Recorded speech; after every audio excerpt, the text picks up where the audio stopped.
Hi, everybody. Welcome to FNS Wrestling Podcast, episode 184, if I'm correct. You're not correcting me, so I think that's right. That's what I have. Okay, good.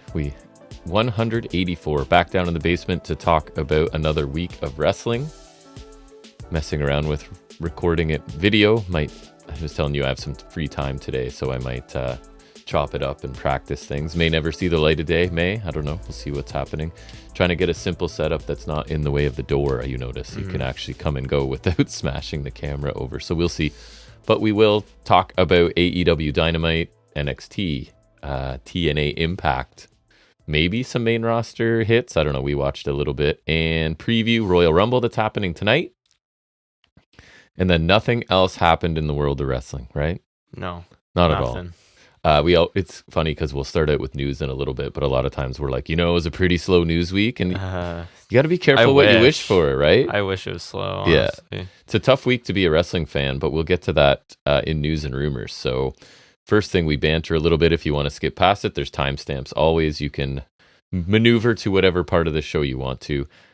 So you're basically, we've talked about leading up to it, you've earned almost another whole week off of school, right? Yeah, because they didn't balance my thing at all. So you had one exam and it was a practical exam. You just had to go in and do some physical stuff for phys ed or gym, is that what they call it in the States? PE, I think our American friends call it. They do. It does. So you did that, and now you don't have to go back to school till when? As we record on January 27th, February 5th, I want to say. Is that a Monday? Maybe. Doesn't seem fair that you get all this time off. But anyways. Well, that's how they designed it. So. Enjoy it. Hopefully you work a lot and make some money. Yeah. So anyways. A little bit. Anything new with you? No. Went out for a good meal last night? Yeah, it was okay. Good Korean barbecue place that is not super far from us. Met up with your aunt and uncle. Yeah, and then you prefer the dessert stop after. Yeah, that's better. What's like a bubble waffle place that does it's like ice cream and crap. Sundays and stuff. It's pretty delicious. Yeah.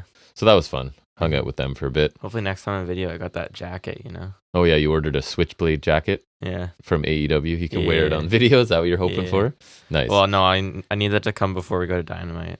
Yeah, I suppose. Or Comic-Con, honestly. Is the shipping take a long time usually? I don't know. Was it back ordered or not? No, it's pre-order. Oh. It ends on February 2nd. So it depends when they release it. Yes. I see. Yeah.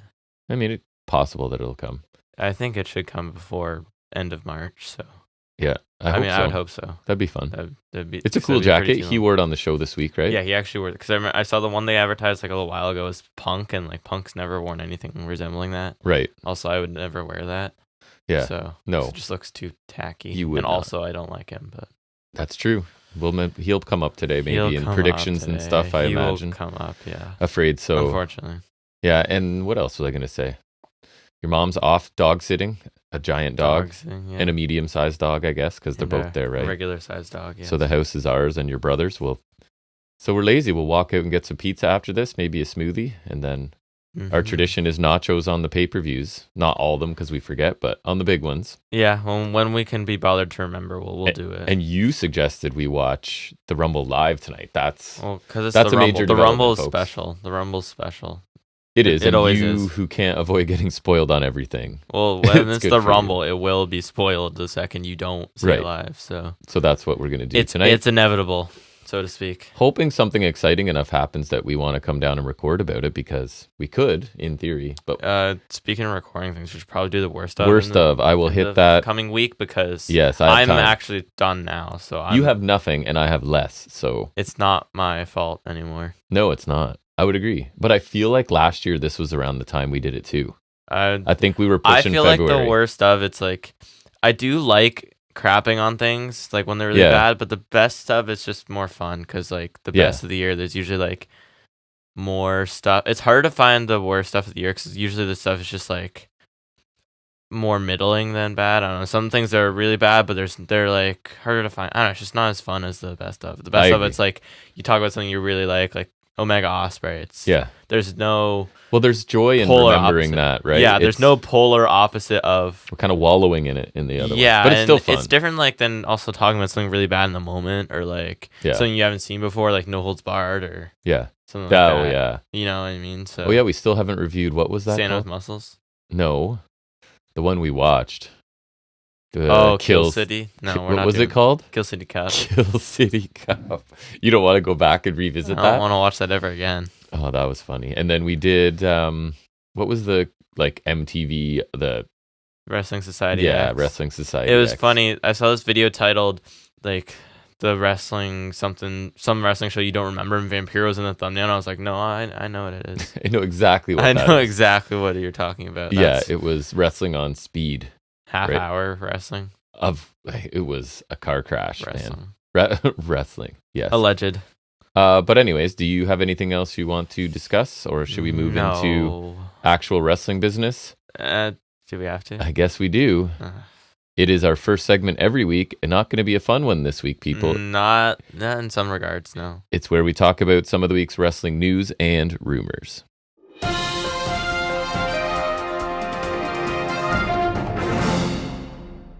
So what were you listening to there? I could hear a bit of it bleeding out of your headphones. Bang Bang Gang. Oh, it is? Usually I recognize it. I guess I just haven't heard that one enough to get it. Twice. This is me stalling, so we don't have to talk about the news. Yeah.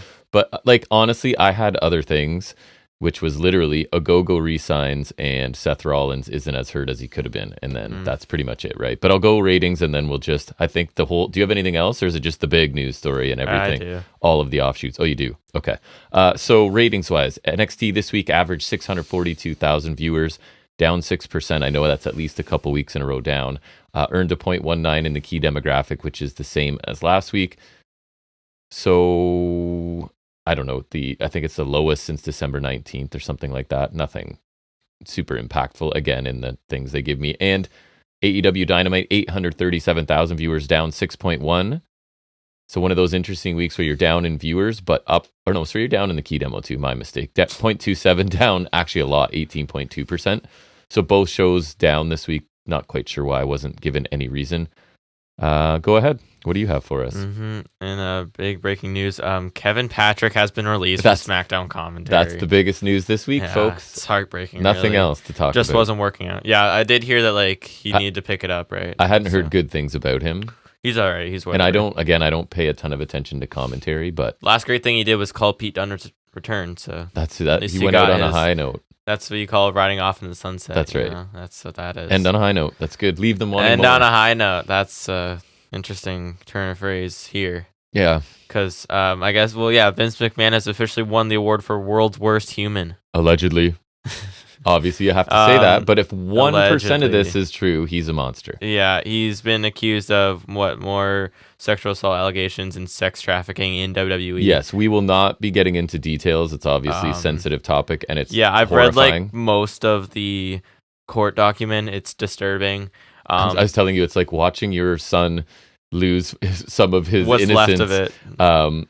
In real time, as he's understanding what people are capable of doing to I other don't people. understand how someone is capable of what he's done. He's a monster. He's a for anyone who is curious about what he's done, I either ask you to get help or find a link yourself, because But yes, be aware it's very something. Brock Lesnar's also involved in this. Well, not by name now. It's Lesnar. Be careful. It is Lesnar. A former UFC heavyweight champion whose contract was under negotiation. Who they were working to get at SummerSlam 2021. Now, who returned there? I don't know if it was Brock Lesnar or Matt Riddle, but no, Lesnar's involved, and so plans for his return have also been kind of stopped. Vince has resigned from any roles within TKO and WWE. Yes. So for the first time since probably 1950s, there's no McMahon in charge. Right, of WWE. so he's Triple H resigned. is obviously not even a McMahon by blood, so he's resigned from all positions. But and The Rock is on the TKO board, actually, which is funny. But I think Vince still has shares in the company or whatever. But he's not. So this is a whatsoever. 60-something page court document, right? 66 pages minus the last. There's texts that stuff. I mean, if they are legitimate, are super implicating. Vile. For sure. Yes. Vile's a great word. So yeah, it brings up things for me. I was talking to you yesterday about it, how many people of that era are complicit in this? How does this go on? The system is incredibly without messed up. People being complicit either by contributing or by not saying anything if they had suspicions or more than that. Yeah, and so this is a house cleaning that needs to happen. And let's not forget also Laurinaitis involved in here. Laurinaitis was specifically named. already. And when Yes. this whole shebang started back in 2022. Right. This is dating back all the way to there, which is when it got revealed. And that one was out. awful enough, and this one is... That was awful enough to like kind of kick him out the door, but this is like slamming the door and locking it shut. So and that was the talk. Then I remember talking about it on here that the thought was they're trying to maneuver him out because this is like the tip of the iceberg. If there is any more than this, I'll have seen it all. So if you have this disregard for life, allegedly, I would be shocked, and just the power you feel in whatever this guy, the entitlement. I can't imagine it's just one person either. No, there's been others in history that have been like, maybe not to this degree, because this is insane. So but, this may be a domino that gets pushed over. Because what was it? He agreed to pay $3 million and then only paid $1 million. Bailed out of payments. Yeah, it's the dude is a billionaire. Yeah, if all of this crumbles over $2 million, I mean, I hope it does. I remember seeing the first post about this, which credit to Authors of Wrestling on Instagram, because I had some screenshots from the court document which is where I first read this. It's just like, it's when you think it can't get worse, it just gets a million times worse. Especially once you get into the screenshots of the text, it's just each page. It's just, it gets worse and worse, and you just start to feel more and more sad and gross inside. So it is a downward spiral of awfulness. It's genuinely one of the worst things I've ever seen in my entire life. And Slim Jim's is out. Slim Jim is pulled out temporarily. They've paused their... I would imagine they had some spots for the Rumble tonight. Absolutely. Some product placement, and whatever. It's like the largest partnership WWE has. So I think that's could also be part of why they got Vince out completely, because it's like that big sponsorship is in jeopardy, which is timing, like also something. The day before, whatever, people's favorite, generally one of the biggest shows of the year, probably the second biggest show of the year. I also find it funny because they just revealed a new Brock Elite too, so I showed you that. Yes. It's mind-boggling. So they need to do a major house cleaning. They need to independently investigate. Maybe they already have. I'm sure that's all part of this. I don't mean to be harsh, but like, I don't wish many people to be rid of this earth, but Vince is probably one of them. He's if this could lead to some jail time, that'd be amazing.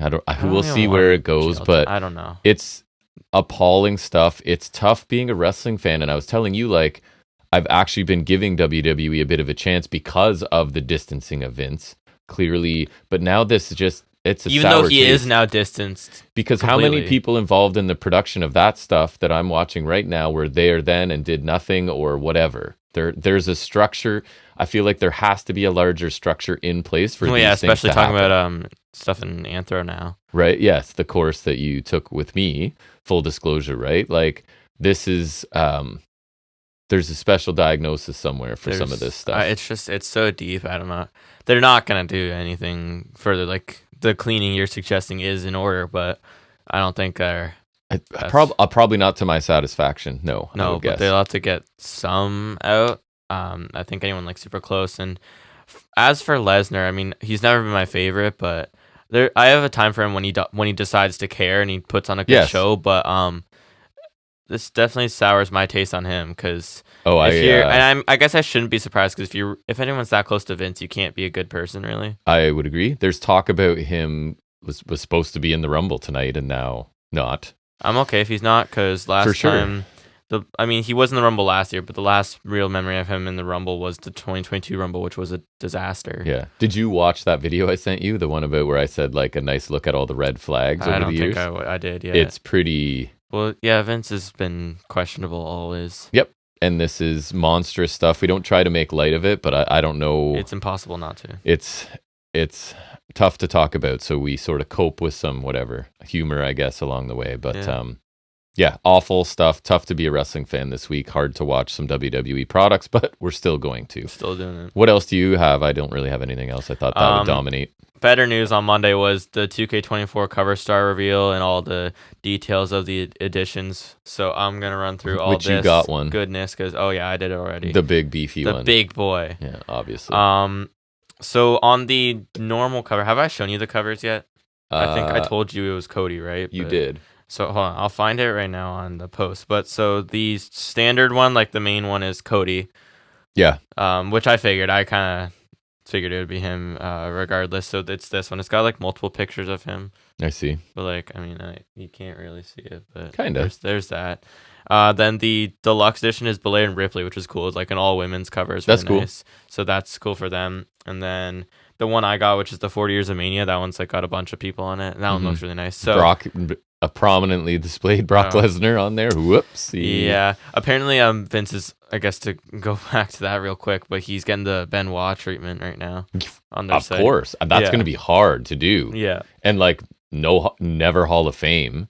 He's like China and unmentionable, basically. China, I feel like it's like she made her way back. Kind of have now. Benoit was scrubbed. Benoit, you can't. Yeah. Well, now you can see like some stuff, like if they're talking about, my God, the 4 of them coming over that I loved so much. Rascals. There you go. Yeah. They'll actually show them in the group now. Yeah. So back to the pre-order bonus, I really like, because you get 4 guys. You get Dusty Rhodes 76, Undash Cody with the plastic match, which is kind of cool. Superstar Billy Graham, which is an interesting one because he's not mentioned a whole lot either. Yeah. No. I guess because he was a Dusty rival, and then Stardust.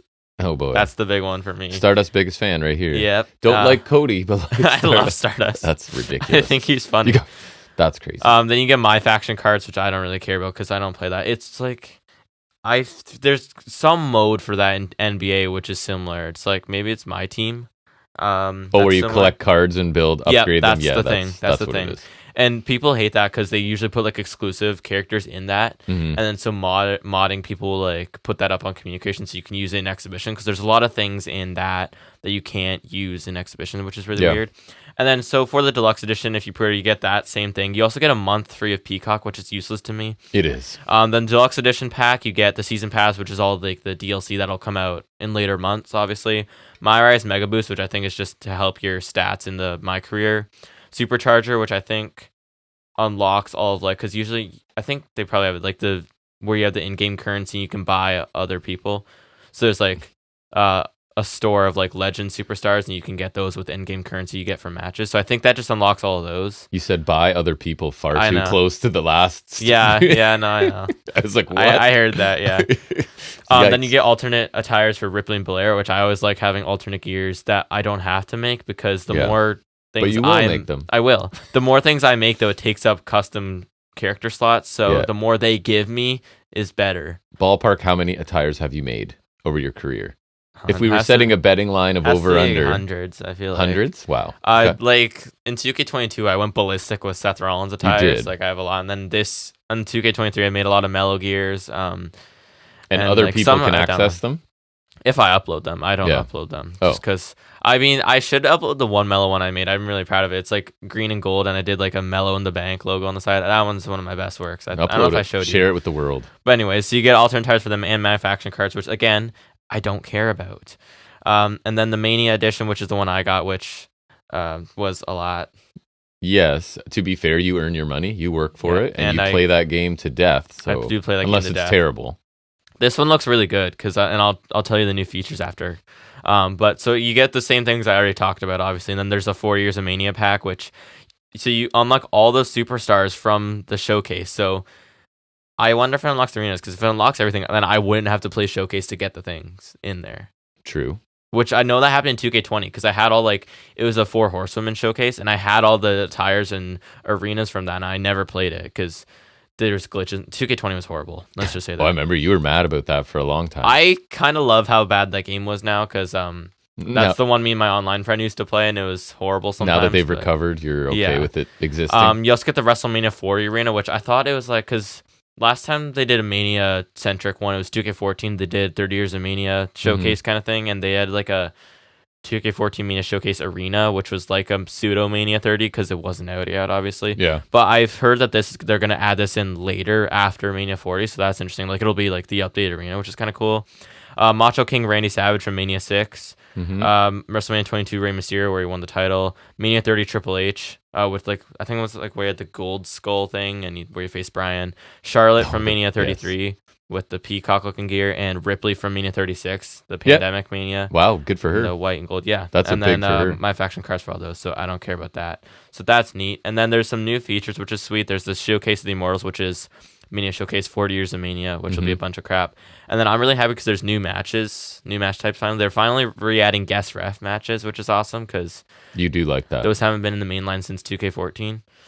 Casket matches, which will be cool. Like I don't think that's been in the game for like decades. Gauntlet match, which is also been absent since 2K14, I think, which those are fun because it's like you can kind of do multiple matches in one. And then ambulance matches, which was only ever in a DS version of a game, and that was it. In my mind, I had to remember what a gauntlet match was because I think that definition changes between companies. Well, I think, is it in TNA where a gauntlet match is basically a Royal Rumble? There's one where a gauntlet is like they call your shot gauntlet. Rumble-ish. Yeah. Well, because I think in this game the gauntlet has been like a handicap gauntlet where it's like. So it's just you win and someone else comes out, right? Yeah. So I'm curious, now that you mention it, is if. Because last time I remember playing a gauntlet this, it was an option for a handicap match. Like instead of playing a 1-3 handicap match straight up, you would play it as a gauntlet where you face 1-1. Right. I'm wondering if it'll still be a handicap gauntlet or if that's just an option you can maybe play like a normal gauntlet. Because you remember that one episode of Raw in 2018 where Rollins ran a gauntlet for like an hour?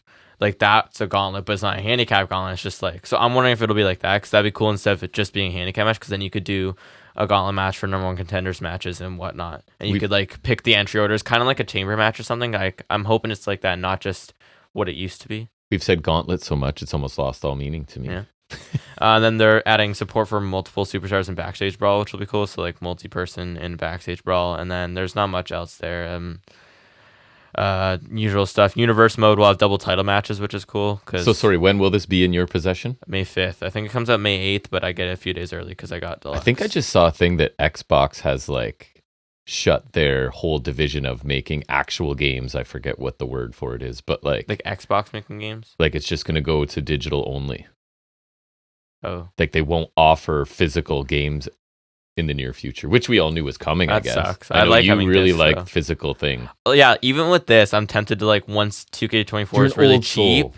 Once 2K24 is really cheap, I want to get the disc of it, even though I already have it digitally because I have all of them on disc right now. Like from 2K14 to 2K23, I have all the games. Right. So I would like to get 2K24 on disc purely just to have it, not even to use it. Because again, I have it digitally. I don't need it. And then post-apocalypse, as long as we have a generator, you can still play and everyone else will be bored. Exactly. And I just won't have the DLC on the disc. But that's okay. But like we're Doomsday preppers or whatever that's called. Interestingly, now I have 2K23 for Xbox One and Series X because when you pre-order 2K24, they'll give you 2K23 digitally now, which is weird. Yeah. But I guess that's incentive to buy that now. Yeah. I don't know. Anyways, that was a lot. That's okay. You're excited about that game. I know that. A lot of stuff in that game. Yeah. Anything else for news for you? Good. Did you have one more? No, I had my Agogo re-signing was going to be a kind of a joke because he had charisma and stuff, right? But didn't. They gave him a body punch. When did he have charisma? Which was he's got, I don't know. The only thing I remember about him is that he's responsible for the promo to end racism. He is. He so indirectly ended racism. He indirectly is partially responsible for ending racism. Right. Because Cody said so. Because Cody said so. His baby, what he said, I remember Cody said his baby's name the one time. It's like Liberty something Rhodes. I'm like, that's a bad name. Also, the fact that her name's Liberty is hilarious to me. It has to be.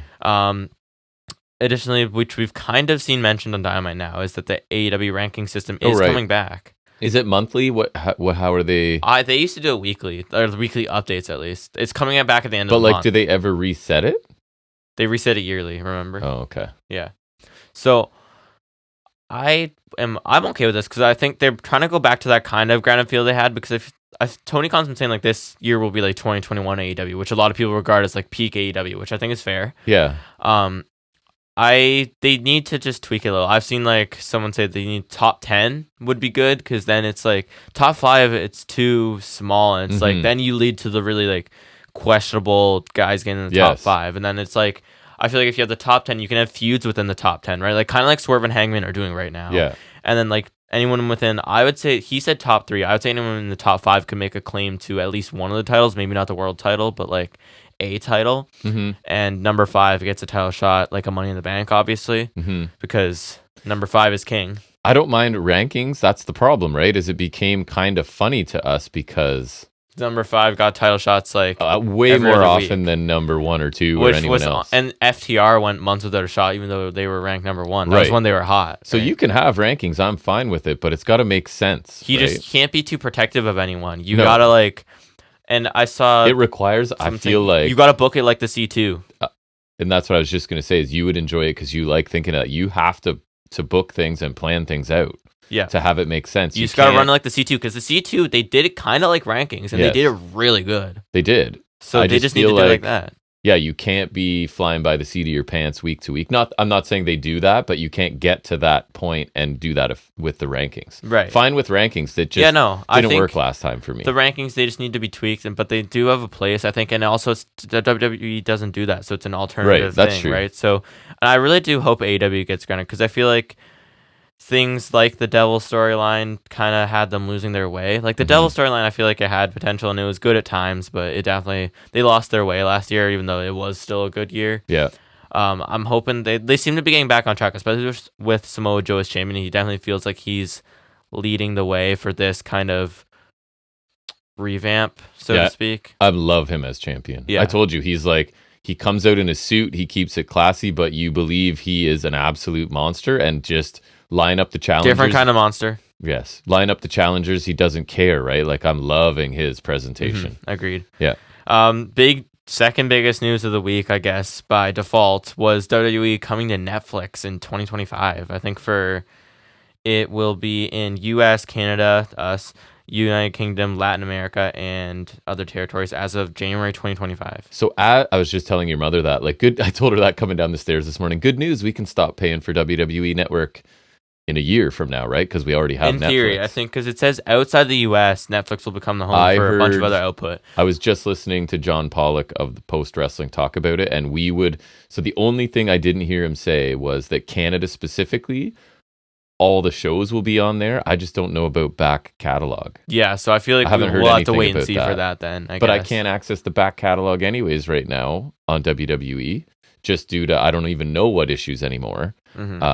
So it won't affect my life, really. We'll see. It's weird. Next year, so Raw will be on Netflix, SmackDown will be on USA, where Raw is right now, and NXT's going to the CW. Right. So a lot of TV shifts around, which is awesome because I don't watch any of those shows. And it could be good for AEW because all of those stations, or whatever the proper name for them is now, that were interested in wrestling and had WWE's locked up now. So if we're a company interested in putting wrestling on TV, the next biggest one is AEW, right? So more competition for their ad dollars. AEW on Disney Plus or something like that.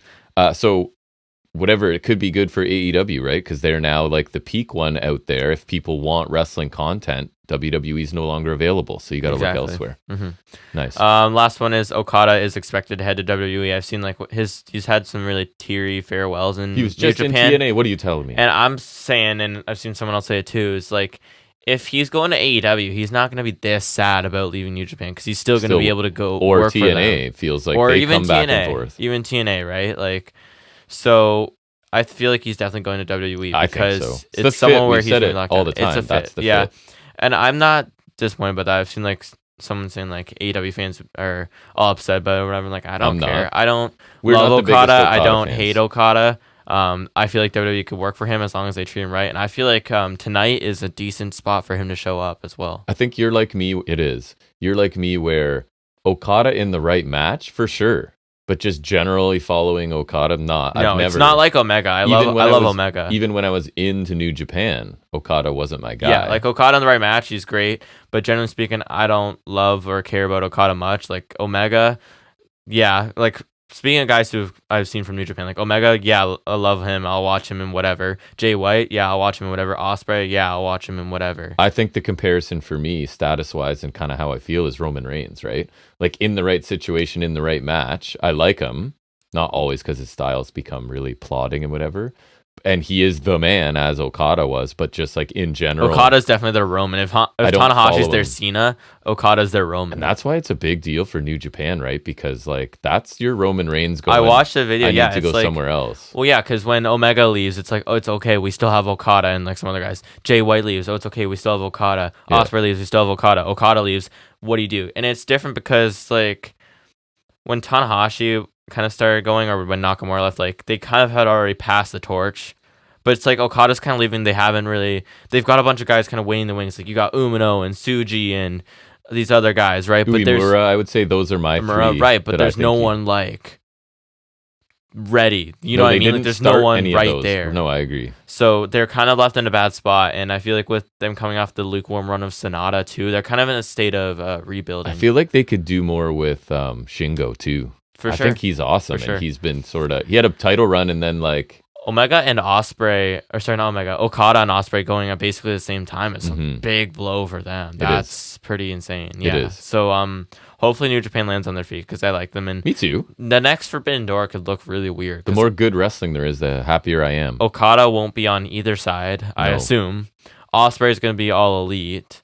Like if there is another Forbidden Door, honestly, the prospect of Forbidden Door is not. We get some of those young ones. Get me some Jeff Cobb. I don't know. I guess you could have Tsuji in something, or Naito versus Moxley or something. Naito also, like for his status, I'm not the hugest. He same kind of category. In his defense, Okada. I've just never been up on Naito much. Like I haven't seen a lot of him, but I've just never really cared to either. Yeah. Plus he stole Operation Dragon, so that's right. I have no respect for him. How dare he? No, so it'll be huge. Yeah, because it's like if Roman goes to New Japan, it's basically the equivalent, because Okada's held the title a million times, and he had that mammoth run that Omega broke. He's been like always and there. He's big enough, like he can have big matches that aren't for the title, like just like that's Okada how big he is big, right? Yeah, like he had the match with Jay White the one year at Wrestle Kingdom, so it's a big loss for them. It's interesting. He's confirmed to leave, so wherever he goes, he's not going to But New I think he's young enough that he can, because a lot of them, right, it's to be on WrestleMania. Yeah. Is the thing. So he can go and do that for whatever 4 or 5 years and then still be able to wrestle. I bet you he's 36. I was going to say 37, so it's pretty close. That's not bad. Right, so he could do 4 or 5 years, come back to New Japan as a hero, whatever, I don't know, or a heel maybe for leaving, and do some more stuff there. But then again, maybe not. It's been like 8 years or so since Nakamura left, so maybe he's staying. He doesn't want to give up the surfing or whatever he does, I think. Nakamura? Yeah. I think he surfs or something. Well, and you can't do that I could be Japan, wrong. I guess. There is. It's a lot of water there, so I guess. You could probably, I don't know. Yeah. Anyways. Okay. Any order of the news? Mm-mm. All right, so we're going to move into our first in-depth review, our most in-depth review of every week, and that is taking a look at Wednesday night's AEW Dynamite.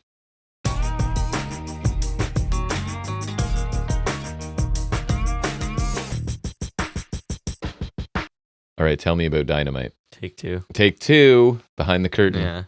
Yeah. So I guess I'll run it back. They have the LED apron and barricades on Dynamite now, which I don't like because it feels like them stooping to WWE's level, and I don't feel like they need that. But again, they look big time to people. Like I think if you're just a person flipping through, it's like, ooh, they're high budget and. Well, and next time they have a sponsorship, they don't have to put it on the ring apron. They can put it on the screens. And to that note, I am kind of liking the look of TNA. It does look a little different to me.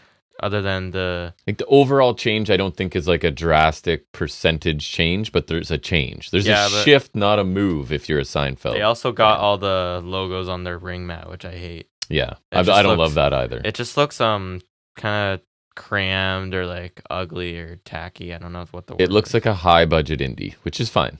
I mean, that you could describe them as that at times, I feel like. Yeah. Sorry. So we open the show with Samoan Joseph. We hear from that guy looking great in a suit. I already mentioned it, but I just love that classic, like, wears a suit when he's not wrestling, pulls it off, but is a legit badass. Mm-hmm. So he's got his belt, he's got his side plates, which again, it's just like that's a WWE thing. I mean, I do like that the AEW side plates, it's still all gold, so it's like I honestly didn't even notice it at first, right? It's also another high budget indicator, right? Like we get these custom plates made for. I kind of like everybody. The AEW title work. So the globes on the side plates and then they have the nameplate. I think nameplate's good enough because it's like I don't mind having the champion on there. It's already right? custom. I don't know. I feel like they had done well enough before, but maybe that's just me. He says he's the undisputed, undeniable AEW World Champion, and he spoke about how opportunities are going to be earned and not given. He said it's an opportunity to have the worst night of your life, and he'll do them like you did Hook last week. which he did kill Hook. He did kill Hook. Yeah. He said he'll beat you down unmercifully, strangle you unconscious, and take everything from you. Then Hook made his entrance. I don't think we had the Hook signal this week, though, his bat signal. I don't think so. Remember seeing I don't either. So he came in the ring.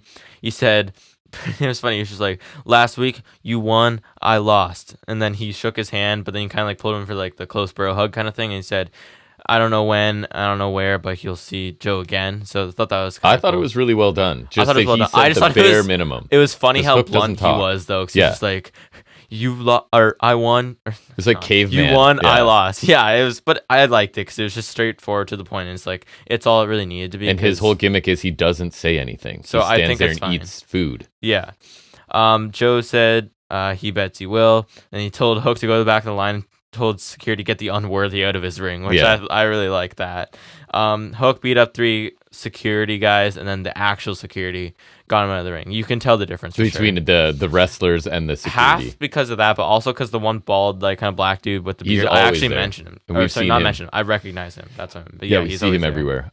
This was a good classic speech from like a badass champion, and then it's also really helping Hook. Like I know it's raising his profile for you a lot, right? Agreed. Like he got killed last week. No, last week and even this really helped for me. Really helped me with He's way more interesting. Absolutely. This is the most interesting he's been since the first match or two where there was like all the super hype. Yeah, because like the last time he was really hot was when he started. And honestly, I didn't really see it then. It kind of annoyed me that it was just like all this hype over nothing. And then I kind of got, but like I feel like this is the first where like they're actually doing something with him, and it feels like it's worth some hype. And then Joe has respect for him, but isn't sweating him at all either, right? Like I think that's perfect as well. That's how it should be. And he's getting rid of him because he's unworthy. I love Joe as champion. He's like a throwback champion to me, and he can do it all, right? He can look good in a suit. He can talk. He can wrestle. Like he's believable.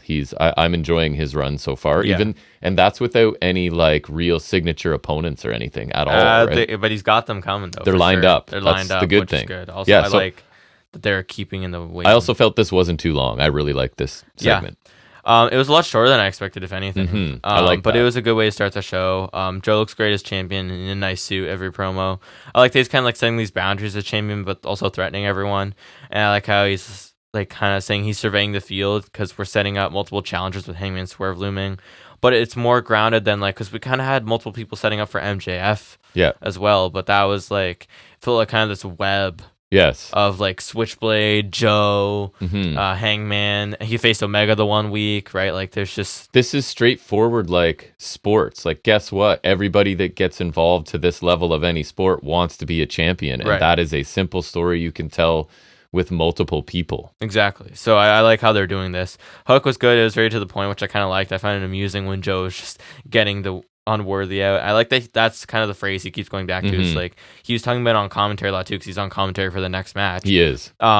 He said on only the worthy facing for the title. It makes sense, and it makes the title kind of feel like the important thing it should. Yeah. Right. Yep. I hope he goes more heel with this though, because like he wasn't overly hateable here, and I feel like he should just be like a absolute monster. think he's almost tweener. Like I don't care. That's what I was kind of picking up on. Right. Like I don't care what you think of me, cheer me, boo me, whatever.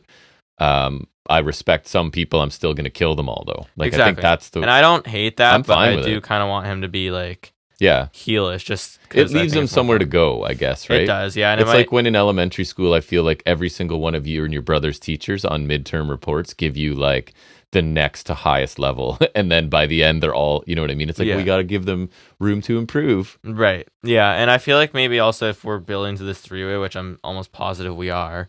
I think so. You have the heel and Swerve, and then you have babyface like Hangman. Super heel, and then Joe in the middle. Exactly. Yep, Joe can kind of be your middleman there, which I don't hate that. I feel like that kind of works.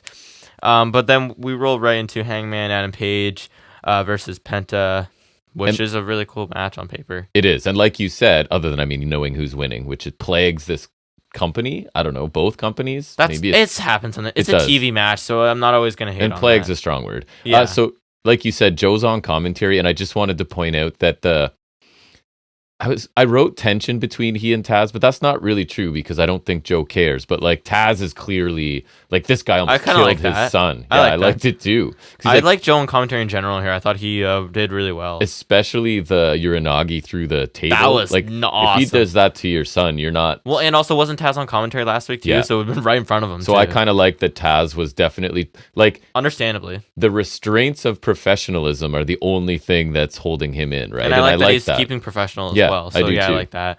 White and gold Penta is absolutely beautiful. Yeah, he looks fire, as the kids would say. Majestic. I like how you're the teenager here and you're using like high vocabulary, and I'm like, fire. No, he looks absolutely beautiful. Yeah, he looks Hangman's mustache, less so. You fixate on the mustache. I hate it. It's so bad. It's I may grow one just to troll you. Like, fill this in. I dare you. I'll do Movember. You know, like I'll just do it in the middle of summer to be different. No, like what was it? The one episode where Toby and Clark and Plop, or he's Plop, right? Yeah. They're like doing the Movember. You should do that, and then just like be like, smile if you like men's prostate. Do that. But it's just like he's got like this nice like trim beard. He's just got like this bushy mustache here. It's like Dax Harwood does that. You don't. The other dads on the street do it in November. And you could do that then. Yeah. It's just, but like even I don't feel like you grow a lot. I don't know why we're talking about this, but like. This is. I guess it works better if we have visuals. We do have video, maybe. So it's like, but I don't feel like I have the video out. I feel like the only time it ever grew out ridiculously like bushy was pandemic, and that's pandemic. Yep, because I didn't care and I was wearing a mask in public. I guess pandemic doesn't excuse you from facial hair because you can trim. So actually, you know what? You don't have an excuse. I don't. There's no excuse. Anyways, to the match. Hangman caught Penta with a springboard move, hit the fall with slam in the running shooting star for 2, which I always like that because him doing it looks really cool. And remember, Hangman's Chiron said going through it, I think. Yeah. I think that's what that's called. His lower third or whatever. Cool. It's like on the nameplate. It's really funny. I saw a post that was like a compilation of a bunch of them. They're funny. I always forget to look. You remembered. They used to be really funny too. Yeah. Like they usually are still, but like I remember the ones back in peak AEW, they were really funny. It used to have some good ones there. Just the production team just messing with him. Yeah. For no reason. Especially when he was like kind of like the drinking was more prominent in his gimmick. Yes. The good old days. That was the good old days, yeah.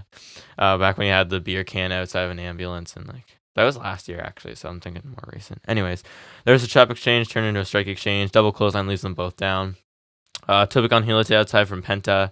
Penta misses a diving double foot stomp.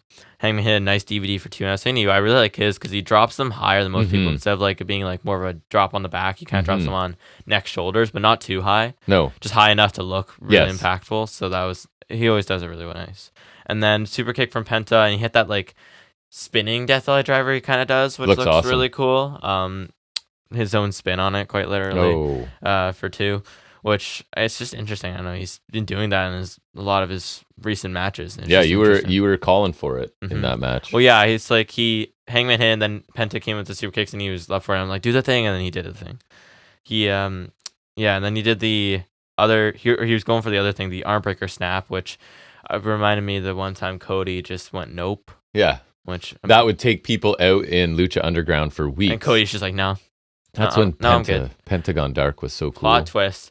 That's why he tore his pec working out before Hell in a Cell. Is that like it just because he's so strong and he had the 14 pounds of muscle. It took multiple months for that to like take effect, and then he's about to go Hell in a Cell and he's working out. And he's just like, oh, my arm, and then he tears his pec. That's what it was. Boom. Lingering effects. That's what it was. Yeah. No, or I'm just saying. I said to you, he's got arms of granite. You know, neck of sand. Arms of granite. Arm of granite. Yeah. Who had the peck of sand? Peck of sand. What was it? The beard of granite or whatever, or chin of granite? Was that beard like of Cash granite. Wheeler or something? I think. I can't remember. I feel like it was Cash Wheeler. They said in some match for some reason, or someone said it. Yeah. If you're a new listener, you're gonna hear of granite and of sand from us. And the baby Dan racism. That's right.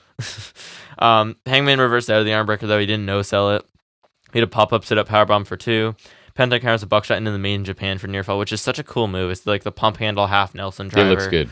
It's such a sweet move. I love it. It's really awesome. And it's directly into a pinning attempt, which I like. It looks so cool, yeah. It's like a driver like that or the JML always looks really good. It does.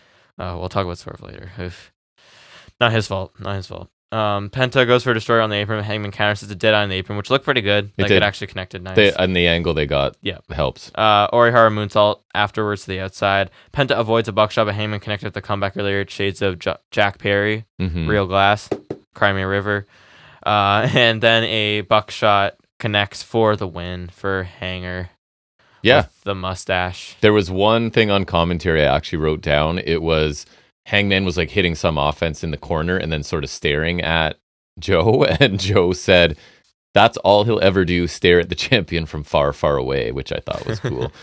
Mustache Jones. Really good match, fun opener, predictable outcome, but whatever. If the action's good enough, I always say I can forgive that. I thought Penta looked really good in defeat, which is kind of what he does in AEW, unfortunately, right? Is look good in defeat. I'm waiting for like that really great heel run. You know, he could have I wish the international title. I mean, I know Roddy's going for it, but like Penta or I really want Takeshita to have that belt. You never I feel know. like it'd be perfect.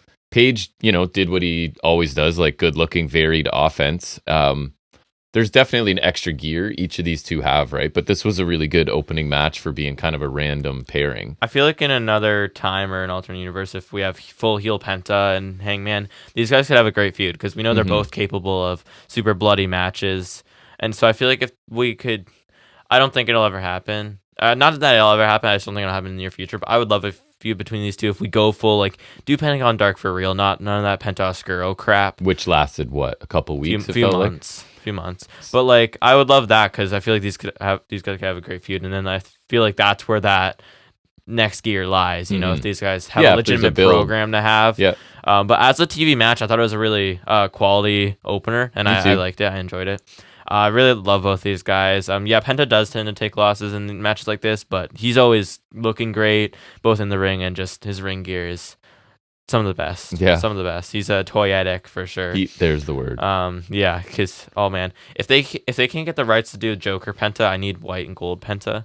That would just be beautiful.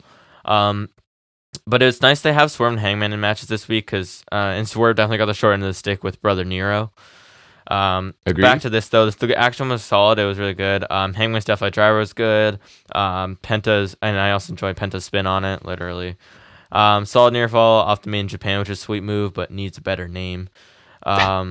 Finish is well done with Penta avoiding buckshot, but still getting one after. And Joe on commentary is good. I thought it added some to this as well. I would have liked maybe him to be on commentary for Swerve's match too, just to help that, because that match was not your favorite. No, I can't imagine it was yours. It wasn't. I think you may be lower on it than I, but we'll get there. And I like that he hasn't deemed Hangman worthy yet, which makes sense for him. And again, the simple, like, people lining up to try and get at Joe. It makes sense. I liked even commentary, even though he wasn't winning, implying that Penta's kind of lining up in because he's fighting Hangman. Obviously, he's not really getting there right now, but I like that the implication is that he's trying to get into the mix too. Jockeying for position. Which, again, even see the rankings add a little something to a random match like this, because it's like Penta's trying to work his way in there, right? And obviously unsuccessful, but that's not the point. Next, we get an Orange Cassidy interview, and he says okay to Roddy's Revolution Challenge, which I thought it already was, but okay. He says March 3rd is 6 weeks away, so he's going to keep wrestling in the meantime because that's what he does. He asked TK to put some people in a match on Rampage. The winner face him on Collision for the title, and he guesses TK will do it. He says he has to go because Trent is wrestling Wardlow, and he says Wardlow is big. It's a long time, like 6 weeks to be. It's interesting because normally they'll like keep the story going and you know what I mean? End with the match being, but this they're like, yep, the match is happening. So I'm curious to see how they like fill 6 weeks. Yeah, and I'm interested with Roddy not being the best talker. And this is the first match confirmed for Revolution because you can argue there's also Sting's match, but that's not technically on the card. I mean, they could go the route that Cassidy gets softened up in like several matches along the way again. Yeah, I'm sure it'll be something like that. I don't know as of now if Roddy's winning. I mean, I would think you'd want him to win if you're booking this new group to be legitimate, right? Which they're not. Well, you have to try. And you can put lipstick on a pig. And it's still Matt Taven. And it's still got Matt Taven and Mike Bennett in it. You can put lipstick on a War Dog, but it's still Wardlow. And that too. But anyways. We'll get there as well. Yeah. It confirms the matchup figure we're getting, but that's still good. Enjoys promos usually regardless. Sets up a Rampage in a Collision match that I probably won't see. And honestly, as much as I want to like this new group, I will gladly sacrifice this group if I can get Takeshita to the title.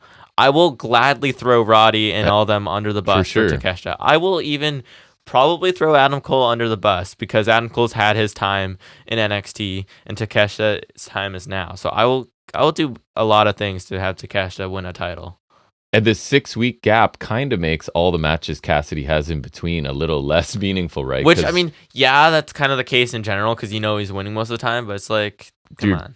Telegraphing. He is winning every match until kind of the 6 weeks issue, from now. like, with Roddy calling a shot so early because Cassidy... Weird. Well, it's not even that. It's because Cassidy's not going to say no. It's not like calling your shot with MJF and it's going to be the next few weeks he's going to be like, no. Eventually you catch him and he's going to be like, you'll get the match. The second you call Cassidy the match, he's going to be like, okay, let's do it. Right. So there's kind of that too, but I would love Takesha to just come and if they would tell us, like, Roddy and Cole, whoever is the mastermind, Cole, I would actually like it if they explained it like that's why we're asking for it in 6 weeks because we know you're dumb enough to keep wrestling and you're not going to be at 100%. They need to say that because if they told that story, that's actually kind of cool. That's like we know you won't say no. We'll ask. We know you're going to keep wrestling under a big spotlight. You're going to take 4 or 5 more matches because you're dumb. Yeah, I would cool. Like that. Again, it's the headcanon though. We need them to express these things. Right. Then we get Young Bucks interview. They receive papers with, I think it's like the show lineups or the format or whatever, and they're looking at that. My boy Alex Marvez is coming to interview them, and Nick is again adamant that he calls them by their passport names, which is Nicholas and Matthew. Matt said they were the only surviving EVP still here, which I guess because one of them is finishing a story and one of them has diverticulitis. What about the Page? Not one of them? No, he never was. Oh, he's just like the first one they brought in, kind of thing. Pretty much, yeah. He's just affiliated with them. Yeah, no, it's weird. He was never EVP. Interesting. Which is I think you like this more than I do. I think it's alright. It's getting close to like WCW. I'm the booker. Here's the run sheet. Makes me very nervous. It's getting really. I guess maybe that's butting up against like between us because I didn't do that. So no, you didn't. But it feels this whole like we book the show. I don't know. I don't. That's fair. The little behind the curtain stuff. It feels Kevin Nash to me. It makes me nervous. Jeez, that's brutal. But they are being douchey, which is their forte. And I love them being douchey. The little Vince mustaches are a choice now too. Matt, especially his mustache reminds me of Vince, and even just like because he's wearing the gray suit. His name should be banned from the show. We'll have to come up with something else for him. Matt said they're there to make sure the show runs smoothly. Top Flight, we're walking around in Bucks as if they just got here, and Dare said they've been here since 1. And Donnie said the Bucks hired them, which I thought was kind of funny. And the Bucks let them walk away. The Bucks shook hands and said they're killing it. I thought this was alright. It was similar to last week, but I enjoyed the bit with Top Flex. I feel like I like the bits where they're condescending to the employees because it's kind of funny. We've been here since 1 implies like the Bucks probably got there later. Yeah, that's why they haven't seen it. I find that amusing. I think it's got potential. I don't hate it. I don't hate it. I'm enjoying bits of it, and it's.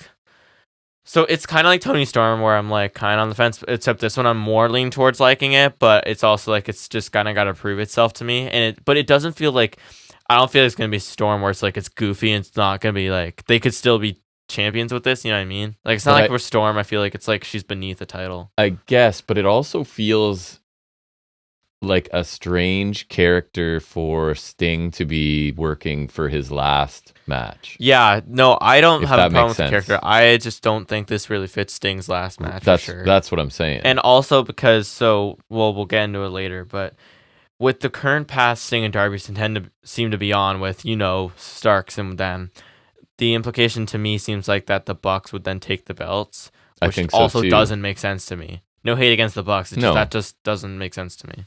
But I'll talk about that more later. Or maybe Sting just relinquishes and we get That's stupid too. A tournament. We do like a ladder match. No, like an actual tournament like they did for singles, the Continental. Oh. Like a tag tournament. Like a round robin? I don't know, why not? Or something grand scale. You know me, I love tag team wrestling, and if it's going to force it onto TV and them to plan for it, then I want it. I don't think it's likely, but I want it. We should do another blind eliminator tournament. You make Santana and Ortiz team together. Like, I don't want to talk about it now, but if you could pull it together enough teams to form a couple blocks, right? What, you need 12? I guess. I could do 12. You probably could.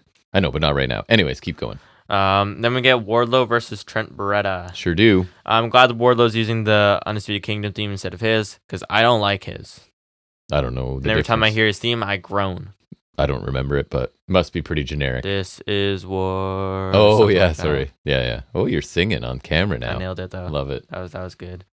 F10 from Wardlow. A couple drop kicks through the ropes, stagger Wardlow, but then Trent goes for a slingshot planche to the outside, met with a midair forearm, which was decent. Wardlow goes for his wind-up lariat, which I kind of enjoy the way it looks because it just looks funny to me. I think it's stupid, but it's funny. I don't hate it. I just think it's kind of funny. It looks like that adds a little bit of momentum. It's just, I think it's just funny looking how the way he like winds up and then just smacks into him.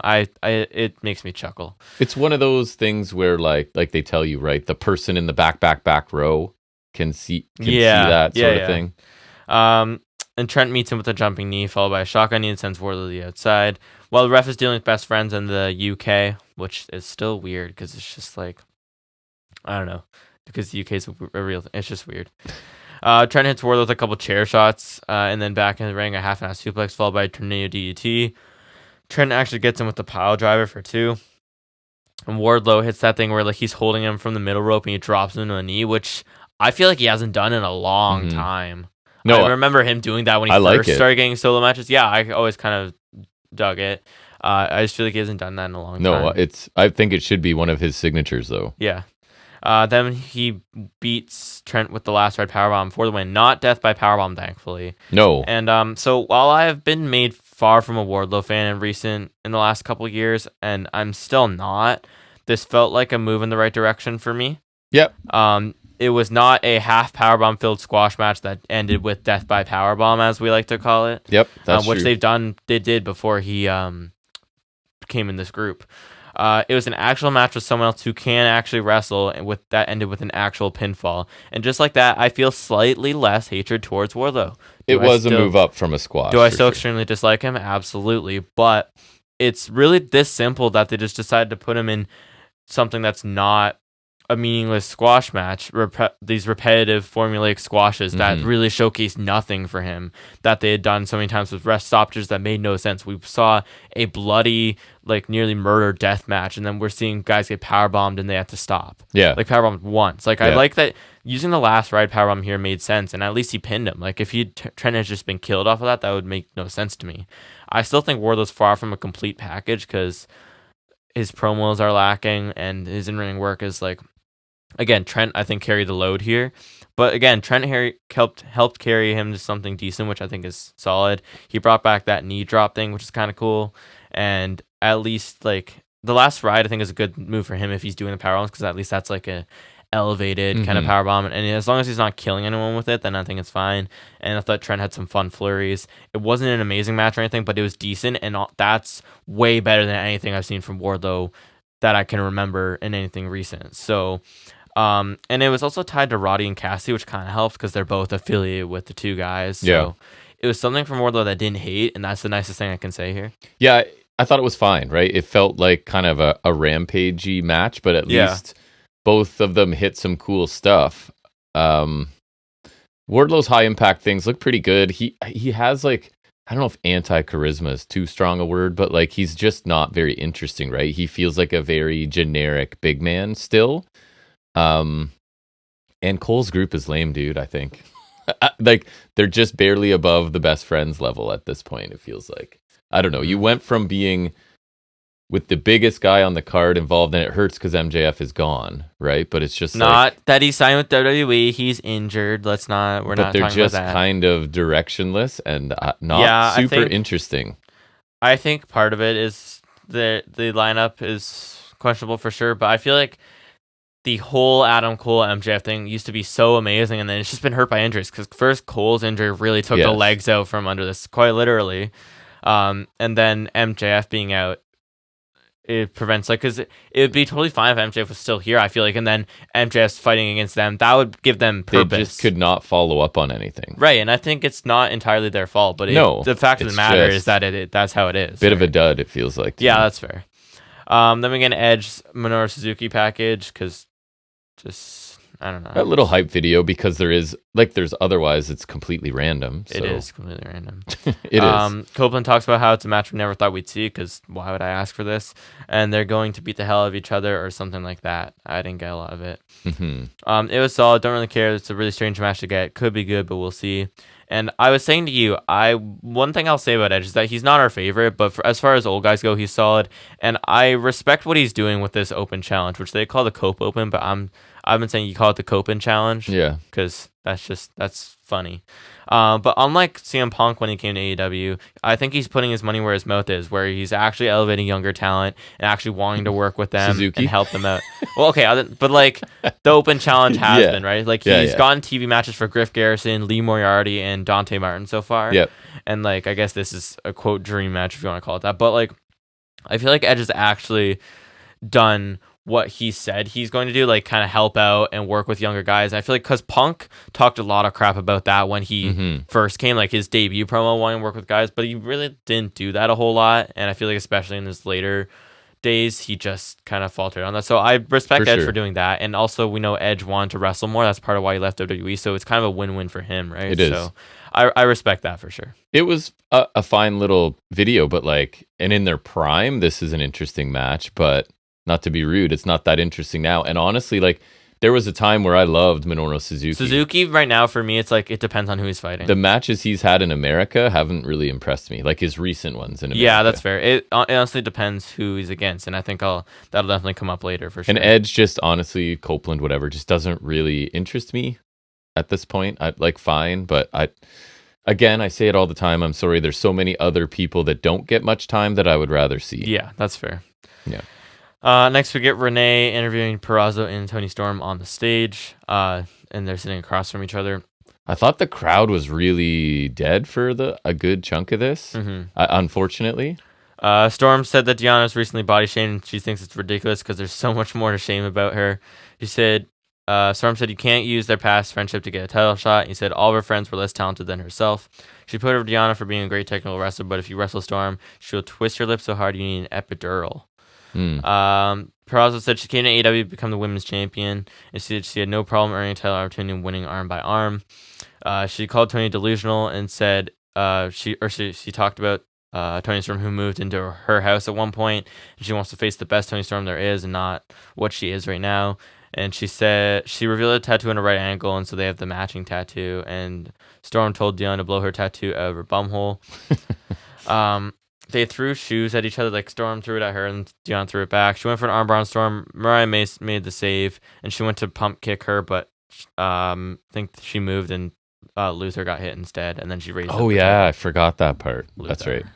Took a Deanna boot. So I liked Deanna here because I think this is what you have to do with Tony's character. You have to confront it, right? You can't like no sell it or feed into it. You have to go like you're delusional and crazy and you think you're in the 20s or 30s or whatever it is. I think that's what you have to do. You have to meet it head on. You can't like play into it or ignore it, because I think that would make Purrazzo look kind of silly, right? And especially, I like it. She's like, I knew you when you were a real person really, really well. And like we have matching tattoos, which if those are real, cool. If not, it doesn't really matter. It's a cool add to the story. So I thought Purrazzo's starting to come off a bit more like a star here. And I'd like it if she could drag Tony Storm away from this gimmick, because I think it's approaching its expiry date. I don't think that's possible. I feel like she'll maybe go away after losing the title. Well, people and she'll come love back it different. though. I don't. I know, I don't either. So that's why I like that Purrazzo's like, you're being ridiculous. You're not this person. Stop it. I think that's how she has to do here. I think that's what everyone should be saying. Right. Yeah, it was fine. I felt like it kind of suffered from the same issue as last week, where Purrazzo's cutting the solid promo. That's good, and I like what she's saying. She's kind of good.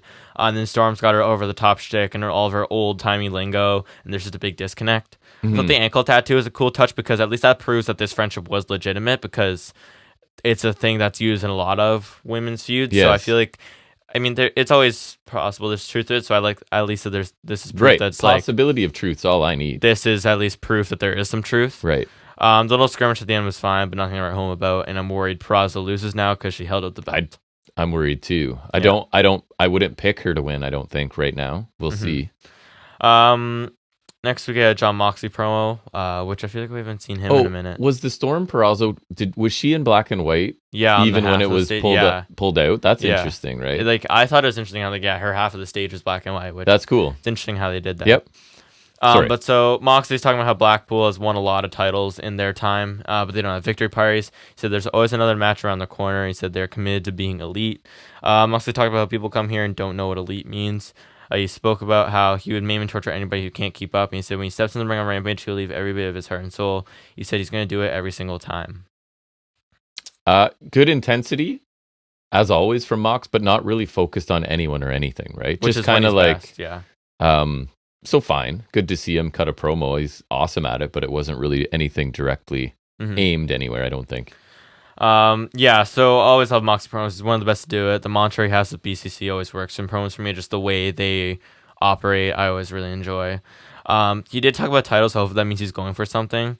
I'd love to see if Joe hangs on the title enough, Moxley versus Joe would go insane. That'd be cool. So do that. A lot of stuff feels fresh with Joe too, right? Which is also what I kind of dig about him as champion. Too. Yeah, if he survives this 3-way, then, which I feel like he could. A lot of fresh matchups. And yeah, give him Moxley, Joe, even if it's like a short thing, just I need the match. It'd be awesome. And you can just be like, he's top of the rankings. You don't have to work too hard. And plus, those guys could build a match in a week and I'd be fine. True. So. Then we get a promo from Johnny TV and Taya Valkyrie. Oof. They do come across as a good, obnoxious couple. I'll give them that. I just didn't. I still don't want to see either of them really at this point, but it is obnoxious, yeah. But I don't know if it's in the way they want. I don't know if it's the way they want. Yeah. Shoot obnoxious and not kayfabe obnoxious. Taya talked about how they're the most TV ready couple in AEW, which I don't know if that means anything about anything. But TV ready, what does that mean? QTV, I don't know. They have HDMI ports in the back of their heads. I guess. I don't know. Taya complained about Deonna Purrazzo thinking she can jump the line, so she'll face Deonna next week, or she challenged her to a match or whatever. Fodder. Purrazzo fodder. Yeah, this is okay, I guess. Morrison looks like an idiot, and he sounded lame too, even though he's just chiming in here and there. And no offense to her or anything, but after her last run, I really don't feel a need to see any more from Taya. I used to have a decently high opinion of her. I know you felt the same. It's tarnished. But her first go about in AEW proved otherwise and tarnished her in-ring reputation to me. She gave us the worst women's match of last year, I believe. And this new shtick with Morrison isn't going to get me more invested, as it reeks of QTV, because this is how Johnny TV came to be. So, yeah, it reeks of that or something else that's lame. It's just not something I need or want. It doesn't feel like an important act that's going to get a lot of time, but there can be like a lower mid-card obnoxious couple that are fodder. Just like this. It's a quality win for Purrazzo, I guess, right? Is it going to be quality, though? Quality in theory. Maybe not in practice. We don't even know now. Then we get Swerve Strickland versus Brother Nero, Jeffrey Hardy. We have a roster full of great talent. All the people on this roster. Big roster. To give a Swerve facing rub to right Jeff now. Hardy. Why? Yep. And commentary keeps talking about Swerve overlooking Jeff and not taking him seriously. And to that, I ask, why should he? In this, with his performances in the recent years, why would you take Jeff seriously? I wouldn't. I don't get it. I haven't missed him. Nope. Russian leg sweep. I mean, at least all of his complaining about not being on Dynamite paid off, I guess. But that's not a nice precedent to set. Yeah, Everyone's Bryan Danielson should complaining. fine him. Yeah. Russian leg sweep and the weird leg drop pin thing that he does. Jeff gets a 2 count. Swerve sweeps up Jeff's legs on the apron, then super kicks him. And Jeff kind of messed up the landing. It's the thing where they get super kicked off the apron, they're hanging by their feet, so Swerve can do that slingshot stomp. And so Jeff had to kind of shift over, and then Swerve had a neck breaker on the floor, which was fine. Oh, yeah, that looked all right. Yeah. Jeff uses the stairs to poetry motion against the barricade. He didn't slip or anything, so he's okay. Whisper in the wind. He didn't slip or anything, so again, he's okay. Twist of fate on the steel stairs from Jeff, which was solid. Jeff misses a swanton. Swerve hits a house call for a near fall. And Swerve stomp gets Swervington the win. Yeah, it's fine, but it's like watching Jeff Hardy at 0.75 speed, right? So he's trying to do the same things. It's just slower and not as, I don't know, he's never the cleanest, I don't think, but less so now. So I don't know. We know who's winning this. It's never going to ascend to a level that's really important. Hardy gives you what you expect him to do. Swerve's always good, so I guess an okay TV match. I don't think Jeff Hardy should have an anywhere near competitive match with a red hot Swerve Strickland. Yep. And again, I would put pretty much anyone else in this spot, but I don't think it was bad. It was just fine, and Swerve should be always better. That's what I said. It's fine, but way too competitive. Mm-hmm. Jeff shouldn't have competitive matches with a lot of the guys on the roster, and top of that list is Swerve. Not only is he a great wrestler in his prime, which Jeff is not, but he's also on the run of his career right now. Arguably the hottest in the company, and he's having a competitive match against a washed-up guy nearing his 50s. So that's... Hey, washed-up guys nearing their 50s are cool. Okay? Okay, yeah, no, yeah, sure. Yeah. Yeah. No way this should have been this close or this long, because there's no way Jeff should have or was ever going to win.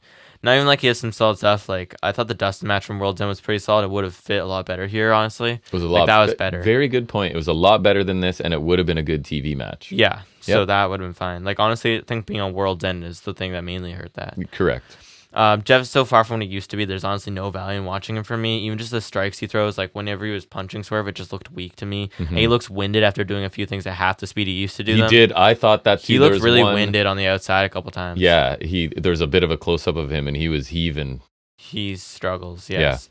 Yeah. I felt like Swerve also had to slow himself down for this, which I don't like, because that's just bringing him down. Why should he have to lower himself to this standard, right? Mm-hmm. It's the opposite of what the goal should be, right? Yes. So I thought this was fine, but it really did nothing for Swerve. So I agree. That kind of gives it a down for me, if anything. Then we get Hangman interview. No mustache, please. Just oh yeah, we did. So almost weird. Forgot. It's Swerve's eye makeup seemed fine, but the mustache is still there. Just Swerve interrupted, and Swerve reminded Hangman he's the last man to beat him. Heyman said he's 3-0 this year. He was like, well, new year, new me, dumbass, which I thought was kind of funny. It's like how he just flies out the handle. He hasn't beaten mustachioed Hangman yet. That's true. New year, new stash, please shave. So all of his power lies from that. The power lies in the lift caterpillar. That's it. Renee tells them that next week we have dealer's choice matches where they're both choosing each other's matches. Have they done this before? I don't think they've outright done this. At least not with them for sure. Mm-hmm. In general, I can't specifically remember a time where they've done this. I know Impact has for sure, because that's the last one I remember, but I don't remember an AEW doing it. One of them should choose themselves. That'd be a badass move. That would be. Why can't you do that? I choose me, and then you just. It's just like the only thing is, it depends on who's wrestling first, I guess. But I hope. That would be funny, honestly. I just hope they choose interesting people for each other. That's all you can hope for. This was, whatever, quick interaction. Swerve should be like, you should face Tyler Rust. Okay. Deep pull into FNS lore there. He disappeared. Biggest Tyler Rust fan ever right here. I love Tyler Rust. I've rewatched one people of are his like, people are Googling Tyler Rust right now. Tyler Rust is awesome. Yeah, Tyler Rust would totally survive in NXT right now. He was good. He was so good. North American champion, should have done it. Diamond Mine was never the same. Oh boy. Notice how Diamond Mine didn't split up when he was there for 2 weeks? He was the glue that binds them. Yeah, binds the mine, Mm-hmm. And then they just started to falter. Did it take a while for them to falter? Yes, but it's no coincidence. That was the first crack. That was the first crack right there. That's the crack in the foundation. Right. Him and Hideki Suzuki. Right. Or Hachiman was his name, I believe. It was. But no, so this was good. I like how Swerve was just like, he's able to set off Hangman simply reminding him of that feud. Just like he'll be coming like, oh yeah, I beat you twice, and then Hangman just flies off the handle. Like he's just like, you can see like the first thing he just immediately gets heated once Swerve brings that up. The unfinished business here is enticing and evident, and I like it. The dealer's choice shtick is interesting. I'm hoping it'll lead to a couple cool matches, like you said, more along the lines of Penta Hangman and less Swerve Jeff Hardy. Yes, absolutely, less of that. Mm-hmm. Then we get Thunder Rosa versus Red Velvet. The first thing I wrote was, wow, I do not want to see this. Did not miss Thunder Rosa. This wasn't her first match back? No, it's her first singles match since coming back. Right. Okay. So I thought it was with Abaddon. I knew it was the first time I'd seen her in singles, but I didn't know she was doing stuff on. So I think her return match on Collision was her and Abaddon versus Hart and Sky Blue pre-World's End, I think. Right. And then she was on one of those random homecoming multi-person tags. Remember? Mm-hmm. She's in that. So first singles match back. Roll through into a double foot stomp from Velvet. There's a sloppy sequence of a myriad of weird things with the shotgun dropkick from Rosa. I have that too. Slow, sloppy section in the middle. A lot of bad stuff. And then why does it look like Thunder Rosa? Oh, Mike, one question. Why does Thunder Rosa look so strange / slow when she runs? Like it was... She was slow, I think she won with some sort of package driver, which is their Thunder Tijuana Rosa bomb. good? No. We proved this in her last run. Her promos are bad. And I think her in-ring work has deteriorated. So she's living off of a couple good matches, right? With Baker. That's Britt it. Baker. Those are the only things I remember from her. Because I remember going, okay, Thunder Rosa's good. And now I'm like... There's the Lights Out. There's the cage match. And then the evidence before that, because she was in Lucha Underground too, and she was kind of rough. And then after, it's like, for that there's brief the whole little... Evilise incident too. Right, so I don't... Remember she had the meaningless feud with Nyla Rose and her title run. Like, remember her title run just sucked, remember? I think they caught lightning in a bottle a couple times, and maybe she's not good. I don't think she is, honestly. And I feel like people always talk about Hangman's title run not really following up his awesome win, which is fair in some regards, but I thought his title run was pretty good considering things, because I thought his feud with Cole was solid, and like, remember he had the match with Danielson, which were awesome? Yes. And Danielson beat up Dark Order. Mm-hmm. I think if you really want to talk about a title win that led to nothing was Thunder Rosa, because her title win was really built, like, she was, you said it a lot, she was the one to beat Britt. She had to be. We were like, it's got to be her. And I was the one that made sense. I was on board for it. Yeah, and I was too. Lackluster. They built it really weird, because they had a title match at Revolution, which was nothing. Then 2 weeks later, they had the cage match. So they did it kind of weird. Yeah. But regardless, her title win was awesome in the cage match. And then her title run sucked. Like, it did. And she had the interim title, but unlike Punk, she didn't come back. She just vacated. Mm-hmm. And remember, Hayter got the lineal title after. So. And yeah. the whole Thunderstorm thing, remember? Like, I agree. I don't think she's very good. I feel like it's kind of like the Taya thing, where I feel like she's going to fall off. Similarly. I feel like she kind of already has. It was not good by any measure. To be fair, because I'm already kind of deteriorating on Thunder Rosa, I didn't expect a lot from these two, but this was still bad. I didn't think it was really good. Sloppy and disjointed. It felt like they didn't know what they were doing at points, and didn't feel like they did a lot either. It was bad. I'm going to say no thanks to this. I think I put it on our short list for worst of the year so far. Like, I think it's... did I put it there? I did. I did. It wasn't good. It was really short, so it can't be like... It's not horrible, but like, it was pretty bad for and what if it ring was. rust is a thing, I think we kind of saw some here. I was hoping Thunder Rosa would do that stupid dropkick she does, because you know how she does like the basement dropkick, but she insists on landing on her feet, so it doesn't look impactful. She hasn't done that, I don't think. No, she didn't do it here. Yeah, I think she maybe fooled us with a couple good matches. I think so. She won me over briefly, I'm not going to lie. I'm sure it's documented on this show, but I'm not on board. I didn't think this was... I think maybe part of it was the Lights Out match effect, because remember there was that one Street Fighter on Rampage which had like Ty Conti and Anna Jay of all awesome. people. It was Ty Conti, Anna Jay, Bunny, and Penelope Ford. 3 of those people aren't great, and That Ty match Conti is awesome. fell off. And we don't love any of those people. No. So that's what I'm saying is part of that effect could be just like those no holds barred matches allow the women to really shine, because it takes some pressure off the work rate. It does. Right? So it does. And I'm not saying Thunder Rosa like I feel like she did coast on those matches, honestly. Like, I don't know what this match did for anyone. it's not even like Thunder Rosa's, and it was funny because she was cutting like a post match promo and like getting after Tony Storm, and then they cut to the Savannah Bananas in the front row, right? Which was in some alternate universe. You knew who they were, and I didn't, and it's a sports thing. So that's crazy. They've randomly popped up on my Instagram reel sometimes, like the Instagram version of TikTok. Yeah.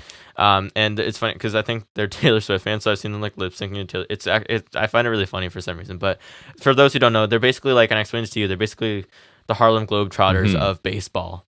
And I've seen like their But you games, said it's not rigged though. It's not, the games aren't rigged, no. But they do. But they just do comedy like stuff. Antics in the games, yes. Right.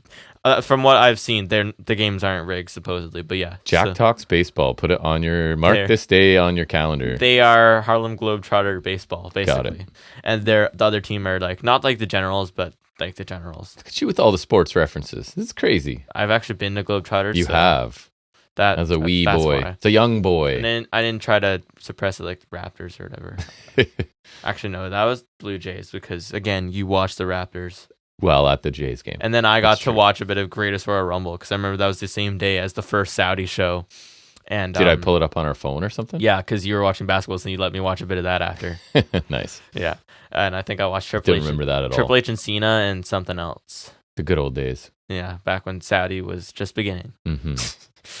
Next we hear from Darby and Sting. I'm surprised if Sting could wrestle. No way they wouldn't get him on a Saudi show. Just as I'm on this thread, probably if they had kept Sting, no way he's not getting on a Saudi show. Mm-hmm. No way. They would finally do that Sting Undertaker match they were supposed to do in 2015. They would be like, we want to see Sting beat Roman Reigns. We want to see Sting. And here's $9 billion to do it. Okay. We want to see Sting finish the story. One more run. Yeah. Yep. Yeah. Oh my God. Imagine just Sting with the 2 belts and gross. Darby Allin talked about how he heard about Sting coming to AEW back in December 2020. He said he flew to Sting's house in Texas to train in the ring that Sting had because Sting has a ring to train in. It's only only place you could possibly train. That implies that he actually wrestled. So, what do you need to train to do, like, back fist and hit people with the bat swings? You need space to swing that bat. He's just practicing with like a T-ball thing. That's right. Like one of those. And people just run in and he no sells. He wants to feel. He practices not selling. Yeah. No. Yeah, because he's such a veteran. He's used to selling. And jumping off things. He's got like train. He just jumps off, like he's got a shed like Nick Wayne does, and he practices jumping off of that. And no selling. Plot twist: they're breaking kayfabe, and he's training at the Buddy Wayne Academy. Maybe. Boom. Well, if they repaired it after Swerve. He told Sting he still got it. He really worked hard to get the crowd to chant that. He tried, yep. And he kind of did, I guess. He did. They liked Sting. The Bucks were shown backstage producing the segment, which is something. Allin said he told Sting to finish his career on his own terms. They're 27-0 undefeated. Ridiculous, by the way. Just ridiculous. Allin said the rankings are back, so they would be at the top spot as number one contenders. Again, ridiculous. But and they're not retroactive rankings, are they? Aren't they like starting now? Or yeah. So you have 1-0. You're 1-0 this year, dumbass. Fired up. No, because if you're gonna get this title shot, how about you start winning some matches? Actually, no, I shouldn't say that. Wow. Now they're gonna start doing it. Oh, I shouldn't say that. A Copeland challenge. The Sting Copen. So yeah, they're challenging. So he told Sting again, "You still got it." He said Savannah could agree as well, so he got them to chant that. He asked Sting if he wanted to end his career as AEW Tag Team Champion, and Sting said he's all in, which I thought was a horrible choice of words. As I see the all in logo on the stage because they're promoting tickets still. As this was happening, I was just going, no. You were. It was really obnoxious. No, I know. Nothing wrong with this segment. Darby sounded fine, but this isn't for us, right? So at least Darby did almost all the talking. We barely heard Sting. And like you, I imagine they're winning the titles and then there's maybe no way they don't losing them to the Bucks. If they're losing, I don't know. Then why would you put that on his road to his last match? So, and if he's gonna lose, why not lose your last match, right? Nothing about this I'm interested in, so I will tolerate it and hope that it's not super long. I will not tolerate this. Promo's fine. It was okay at best, but I don't care about that. It's going somewhere we never should be going, which is Sting anywhere near a title in AEW. That's the stupidest thing I've ever heard. It's a ridiculously bad idea. Because again, we just talked about it. He doesn't wrestle. He doesn't sell. He barely does anything. Like, he cannot wrestle. And if you can't wrestle, why do you have a title? And he's like, what, 60 something? This is stupid. I've already detailed last week why it's just a waste of time. Like, because they're gonna win the titles in a couple weeks. Then we've got like another month, so they're gonna hold the titles for a month and then drop them to the Bucks or relinquish them. You said you can relinquish them. If he's gonna relinquish them, don't win the titles. That's just a waste of our time. But that's how I get my tournament, though. I don't do a tournament for the number one contenders. Like, I don't care. I would rather have a tournament to face the champions than have a tournament because a Sting couldn't defend the titles. Or the ROH ones? They're still existing, right? So we could pull all the belts together and have a tournament for the Triple Crown of tag teams. Do you want something? The Undisputed Kingdom in there? Is that why? No. They have those belts, so they lose take those it or leave first. it.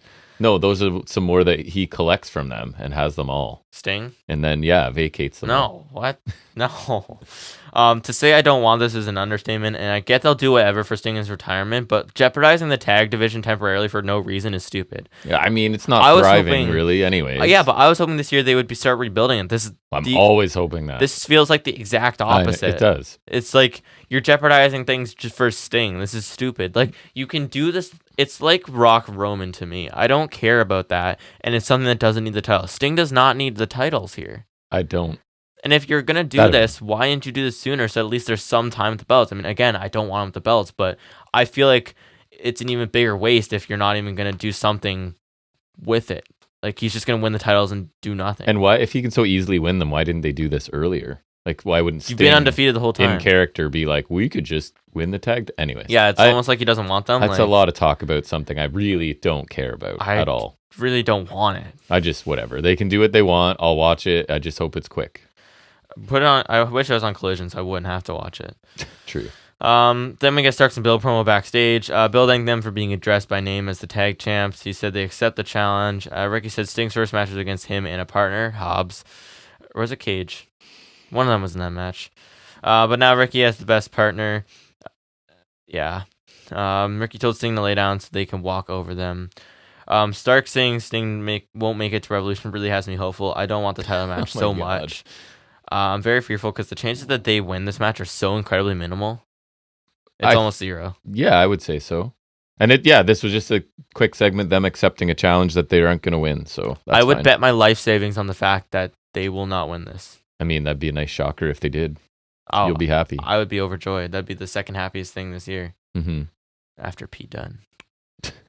Obviously. Next we get the Acclaim versus Mogul MC for the AEW World Trios Championships. Hey, the titles are back. Yeah. Boom. Yeah. They're on TV. They are. And Bang Bang Scissor Gang. Good rap from Caster on this one. I thought. Oh yeah, the rap was really good. Yeah, I don't remember anything specifically, but it was like. But it was directed at the people in the ring, which is always better. Mm-hmm. And there's a nice like kind of joint entrance where it started off with the Bullet Club Gold theme with a new theme, which is good, a banger, pun intended. And then we get the Acclaim in the rap, so that was nice. Bang Bang Scissor Gang shirts are in production, right? And so it's something, I guess. Yeah, I'm still not loving it, but no, I'm just waiting for the super heel turn, you know. Yes. Caster hits an AA to Cage, and then he gets caught with the shotgun drop from Khan. Khan hits his pedigree version to Billy for 2, whatever the name is. It's too long, and I don't know. It's not something I need to remember. Bullet Club Gold stopped Mogul MC from using a chair. They put Nana through the timekeeper's table. 3D to Leona from the Acclaimed, which I remember you brought up again. Should be Toa Lanoa. It should. It just sounds. It rolls off the tongue. Oh, Caster called him the guy from Moana, which is really funny because he honestly looks a lot like what's his name, Maui or something. Yeah, I don't know. Looks a lot like him, honestly. The finish, we get a Famouser arrival and a mic drop to Khan for the win. The Acclaimed retain the titles. Yeah, I thought this might have been the first match where I thought Billy looked like he's lost a step. I didn't think he looked. Usually I don't think he looks amazing. He looks but fine. It's though. just serviceable. I thought this one I noticed that he didn't. A few things looked off. Yeah, to me. Usually he just kind of flies under the radar. Pretty standard trios match. I don't think this got to the next level either. And why are Bullet Club Gold suddenly baby faces or baby face adjacent? I don't understand. That's why I don't like it. Why it happened? I don't like it. They're such perfect heels. They are amazing heels. And like you, I'm hoping that they pretty quickly turn on the Acclaimed because it's Alliance. I don't. Yeah, and it's not even like they really changed much. It's not like because the Guns were really bland as baby faces, and they became like the obnoxious heels or whatever. Mm-hmm. It's like not even like they've changed that really. They're still kind of operating the same, which makes it more confusing to me why they're doing. I don't get this, and I hope it ends quickly. I really hope it ends. Yeah, because. It's not even because I hate either of these groups. I love Bullet Club Gold, and that's why I want it to end, because I think they're so much better not doing this. I don't think it benefits either group for them together, so I don't get it. I think the Acclaimed are totally good on their own, and the Bullet Club Gold are way better on their own. But this was all right. It didn't feel like it had a flow to it. It just felt like a little disjointed to me. It didn't feel like sloppy or horrible like the women's match. It just felt like kind of unfocused. Mm-hmm. And didn't feel like it had enough room to breathe. If it was a little longer, maybe they could have polished things up and had a decent scrap. But yeah, it just didn't feel like there was a lot to work with in this, I thought. And I'm still not a fan of Babyface Bullet Club Gold. This needs to be short-lived because like they were my favorite faction. I put them as my favorite faction last year. They are awesome, and I love every bit of their group. And they didn't even bring out Rock Card Juice Board. No, they did not. Which is one of the funniest things ever. They need to turn heel soon. They need maybe like a couple more weeks of this. Then you do heel turn. You do trios unification at the pay-per-view. Agree. Boom.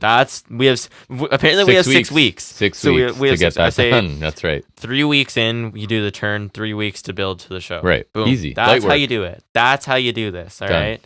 It's easy. It's done like that.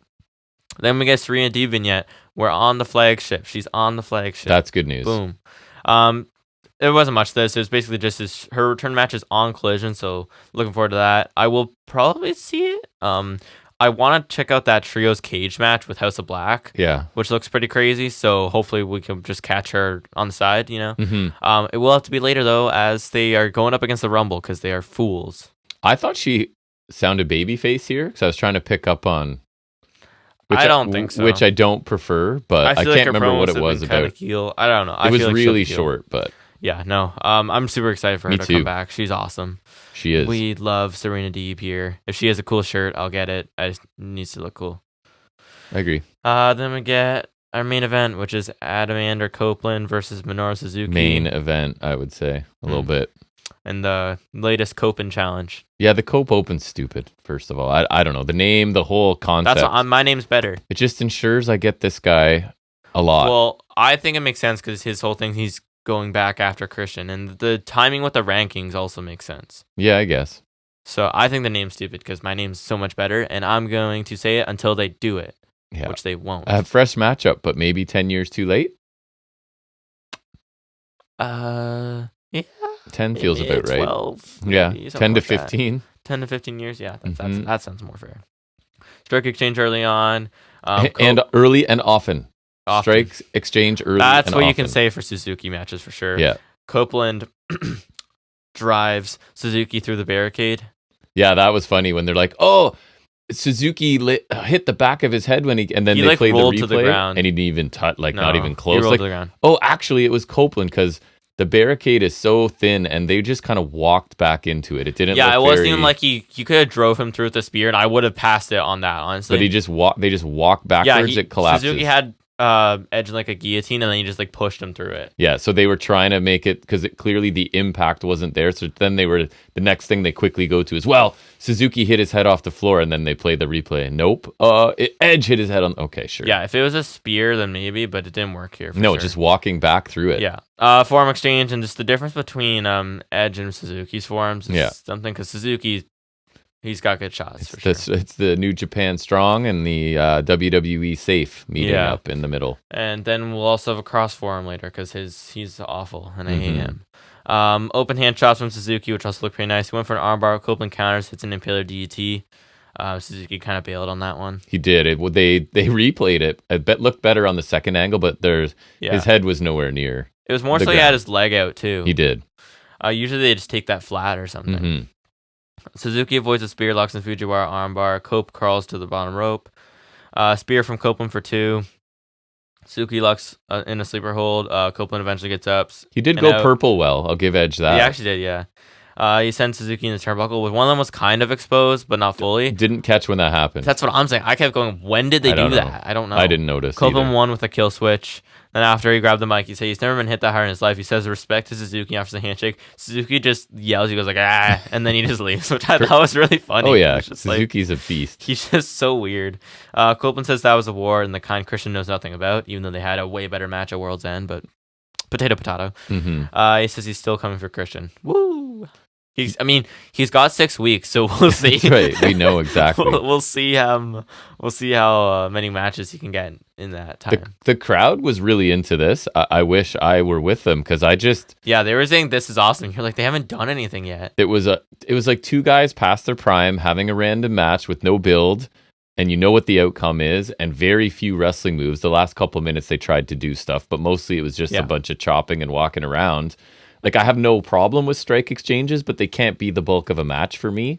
I thought it was a lackluster main event, and the whole Cope thing is kind of a miss in general for me, and I just feel like AEW, it sounds mean, but they need almost like to make some decisions and do a round of releases like WWE style, or at least like non-renewals, like stop renewing people and just trim some of the fat on this roster so I can see people I care about more. And you don't need to bring in past his prime Suzuki to wrestle, no offense. Like, you have people that if they were getting more time, I would really want to see in this spot. And this wasn't one of them. And the match was just okay, I thought. I also don't really care about the Copeland thingy, but I like calling it the Copeland challenge. So you want it to last. Yeah, just because I like to amuse myself. Fair enough.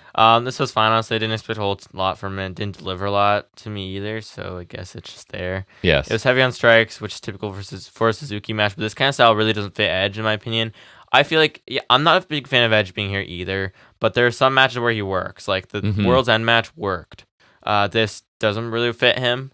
I feel like it's just not his style. Right. And I don't think trying to get him to do that style works either. I think do what he's comfortable with, and that's where he'll shine, if anything.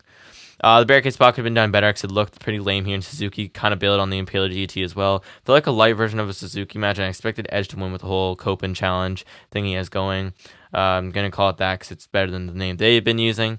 And, like, Suzuki matches tend to be the same. You know what you're getting, but, like, some of them I like more. Like, if he's facing, like, someone like Moxley or Danielson, I don't know if they've done that. Do Danielson if they haven't. Yeah. I feel like they might have, though. But, like, it just depends on the person, right? And Edge is just not that guy. Nope, I agree.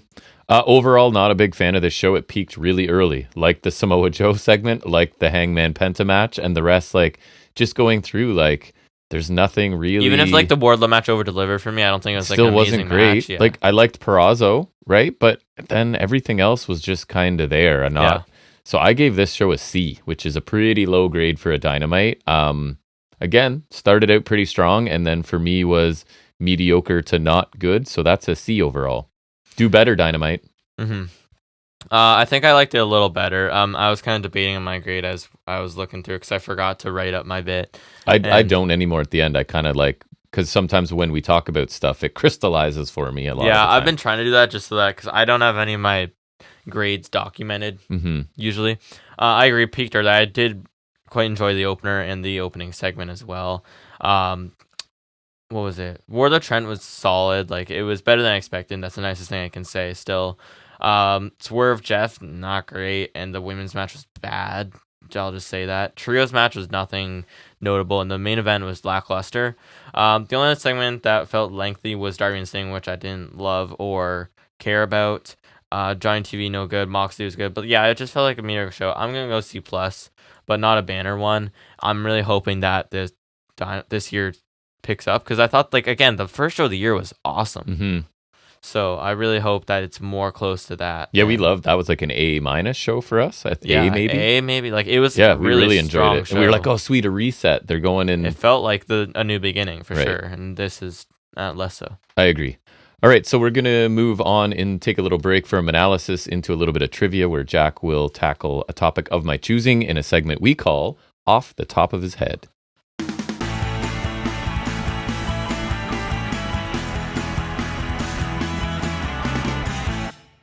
All right, so I thought I'd try to find Royal Rumble themed things. I don't think we've done this before. If we have, I don't remember. Doesn't matter.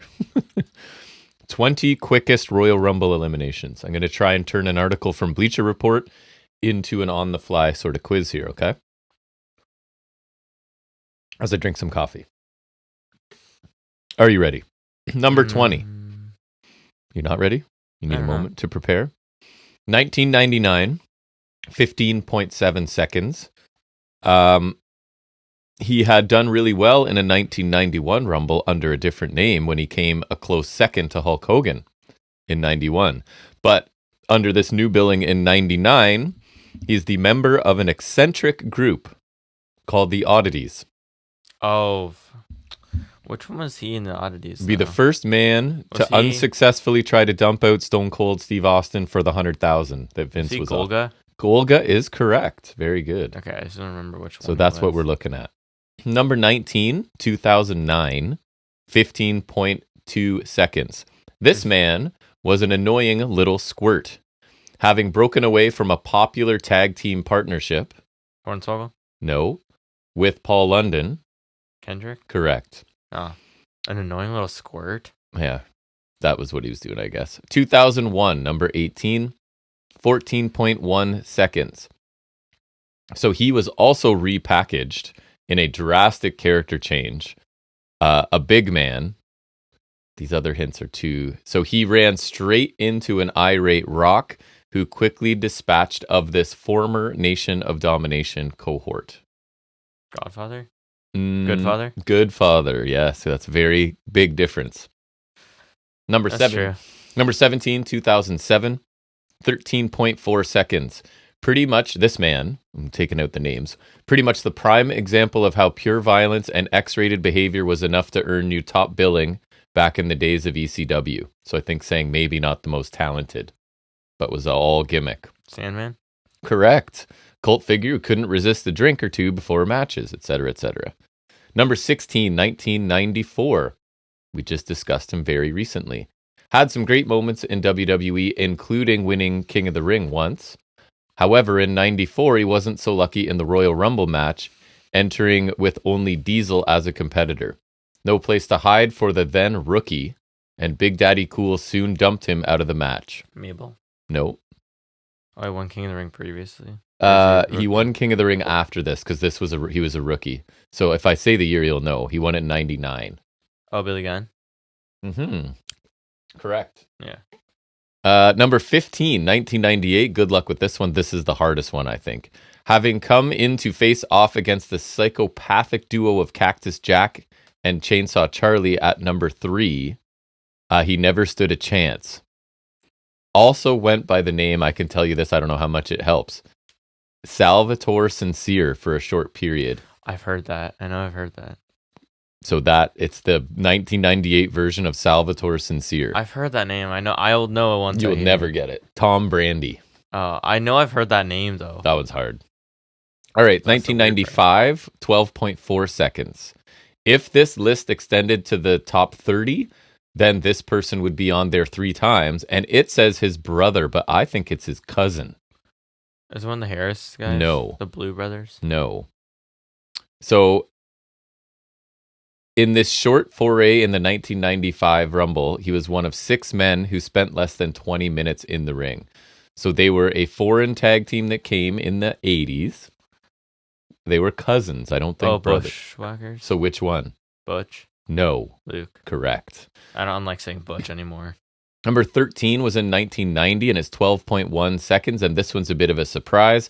This person has 2 Rumble victories, but as a rookie in 1990, he spent only 12 seconds before being dumped out by the Ultimate Warrior.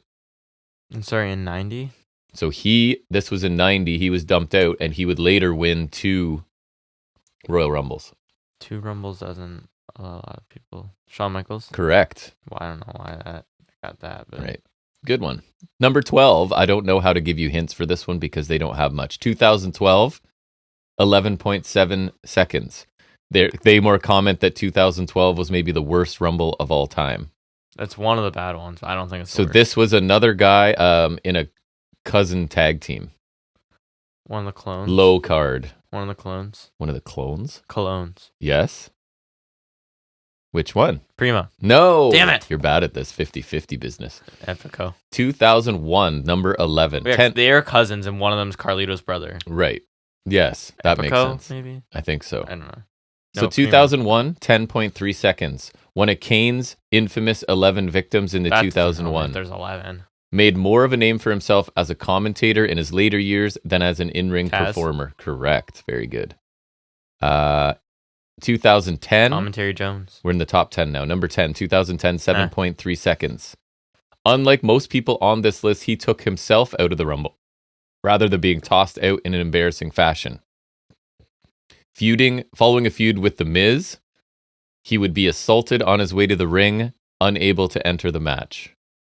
2010. No? Nothing? I don't know. No, it's... He's no longer there? Alex Riley? No. I don't know how you're going to get to this one. MVP. No, I don't think I would have gotten that. 7.1 seconds, 2007, number 9. In 2007, this man was an annoying little punk who nobody liked, and not a whole lot has changed. Hornswoggle? No. Entering at number 29 should have given him a huge advantage. He sprinted down to the ring, right into the hands of the great Khali, who instantly dumped him over the rope. God, that sounds so much like Hornswoggle. Crown pleaser. And they finish up by saying, awesome. Miz? Yes, Miz. That makes sense for the time. Yes, 99, 7 seconds. Number 8, the creation of Vince McMahon to parody the then top superstar of a rival promotion. Yes, Gilbert is correct. Thought you might get that one. Number 7, 2013, 4.5 seconds. They say it would have been a lot closer to number 1, except the hang time he got following a drop kick from Ziggler. So this man had a fairly torrid time in the Rumble in general. In 95, under the guise of Papa Shango, he would last only a matter of seconds as well. Godfather? Correct. Okay. So Godfather and Goodfather made the list. It would either be that or Kama. Number 6, 1997, 4.1 seconds. If I remember correctly, he left commentary, went in, got eliminated, went right Lawler? back. Yes. Is that what happened, right? And I think he acted like it never happened, I think, too. That sounds like him for sure.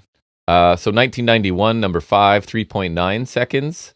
So his cousin's already on the list. 91. That should help you narrow down the cousins. Sorry, what was the...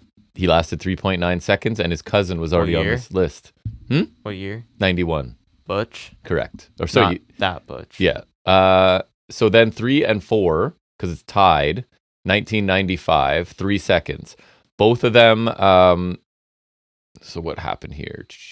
One had the excuse that he was assaulted by his brother before entering the ring and being tossed out by British Bulldog. 95. His brother and the Bulldog. The Blue Brothers? No. Huh? His brother and the British Bulldog. That's why I'm thinking the Blue Brothers. I know they're in that. No. His brother, who is super famous and is like affiliated with the Bulldog. Owen Hart, my God, man, because you're not listening. You're like doing stuff on the internet while I'm asking questions. There was the Blue Brothers now. Only 2 left. 1989, 2 seconds. Unlucky to find himself entering the ring during one of Hulk Hogan's trademark Super Hulk streaks, he became one of 5 victims to be dumped out within the space of about 20 seconds. One of the poster boys for steroid usage, I would suggest. Yes. I've seen that one. And number 1, do you just happen to know who the fastest? Santino from when? 09. Correct. Yes. I know they tried to beat that with Titus in 2015, but then they kind of botched it. So then his wasn't fastest. He got his own moment, though. He did get his own moment. Okay, that wraps that up. We're going to move back into talking about more wrestling from the week in a segment where we kind of cherry pick, highlight and lowlight, I guess, stuff we watched. We call it Highspots and Restholds.